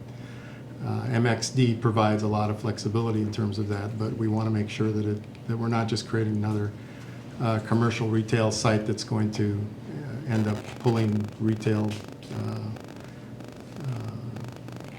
businesses from other parts of the city. We need to have something new here. We need to have some R&D here. And maybe the residential will work. I'm still concerned that we're just putting some townhomes or condominiums there and not really creating a neighborhood. And I think whenever we create a residential community, that's got to be our first aim, is to create a neighborhood with all the components that go with it. So I think the way this has been presented, without condition 4, I wouldn't have been able to support it. That being there, that I'm okay with this going forward. Okay. Neil? Okay. Look, I think condition 4 addresses the primary concern that all of us have had about this, which is, you know, that building, we're just not clear how you're going to make it work, but everybody wants to make it work. It's an important part of it. That said, I'm excited by the potential for this project because I think that corridor along Quince Orchard is right for this sort of thinking, for going from the old-fashioned kind of office park buildings to a more mixed-use, vibrant type of community. So I'm really looking forward to seeing what comes down the road with this project. I appreciate you guys, the developers and partners and all the people involved in this stepping up for this sort of thing. You know, let's hope we can figure out a creative way to make it all work. Thank you, Neil. Just for the record, I did speak with Henry Marafa today, and he did say he would have voted in support of this rezoning. And if I had a vote, I probably would too. I think Neil's point is the one that's closest to my heart. I do think that this area, it does make sense for MXD, particularly with the future CCT there. I think that there's a lot of synergies going on with the neighbors in the Federal Realty side, and so I think there's a lot of opportunity here. So we have who would like to make a motion here? I'll move the ordinance. Okay. Second. All those in favor, please say aye. Aye. Any opposed? Okay, that carries 4-0. Thank you. Thank you, and thank you all for your Rob. patience. Congratulations on moving this forward. Next, we have Lynn Board to talk about adopting the county's polystyrene ban. Correct. This is an ordinance to amend Chapter 2-6 of the City Code, which is the section that applies various county rules and regulations to the city. The primary purpose of this ordinance is to adopt the county's polystyrene ban. There are a couple of cleanup language in the ordinance as well. Just a reminder with the county's polystyrene ban, it did go in effect July 1st for county programs. But they did give them 6 months in order to use up existing stock and supplies. But then for food establishments, it doesn't go in effect to January of 2017. So there is still an opportunity for notice out to restaurants and other food service businesses. So we would take advantage of the county's marketing of that portion of their program as well. So the ordinance is ready for adoption this evening. Okay. Any discussion or?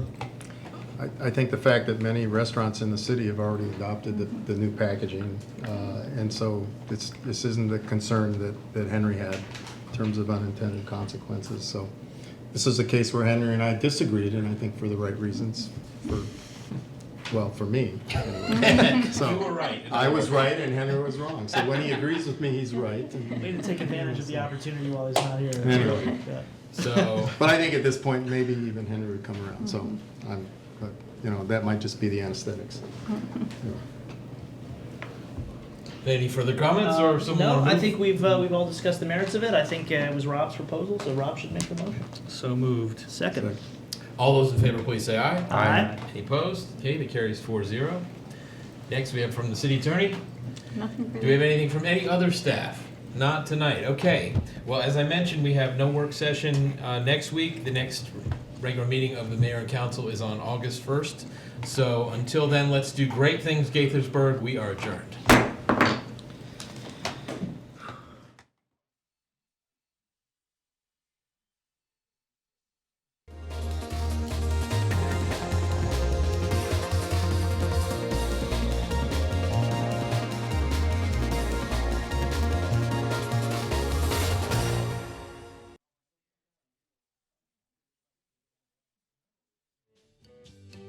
You are my candy girl, and you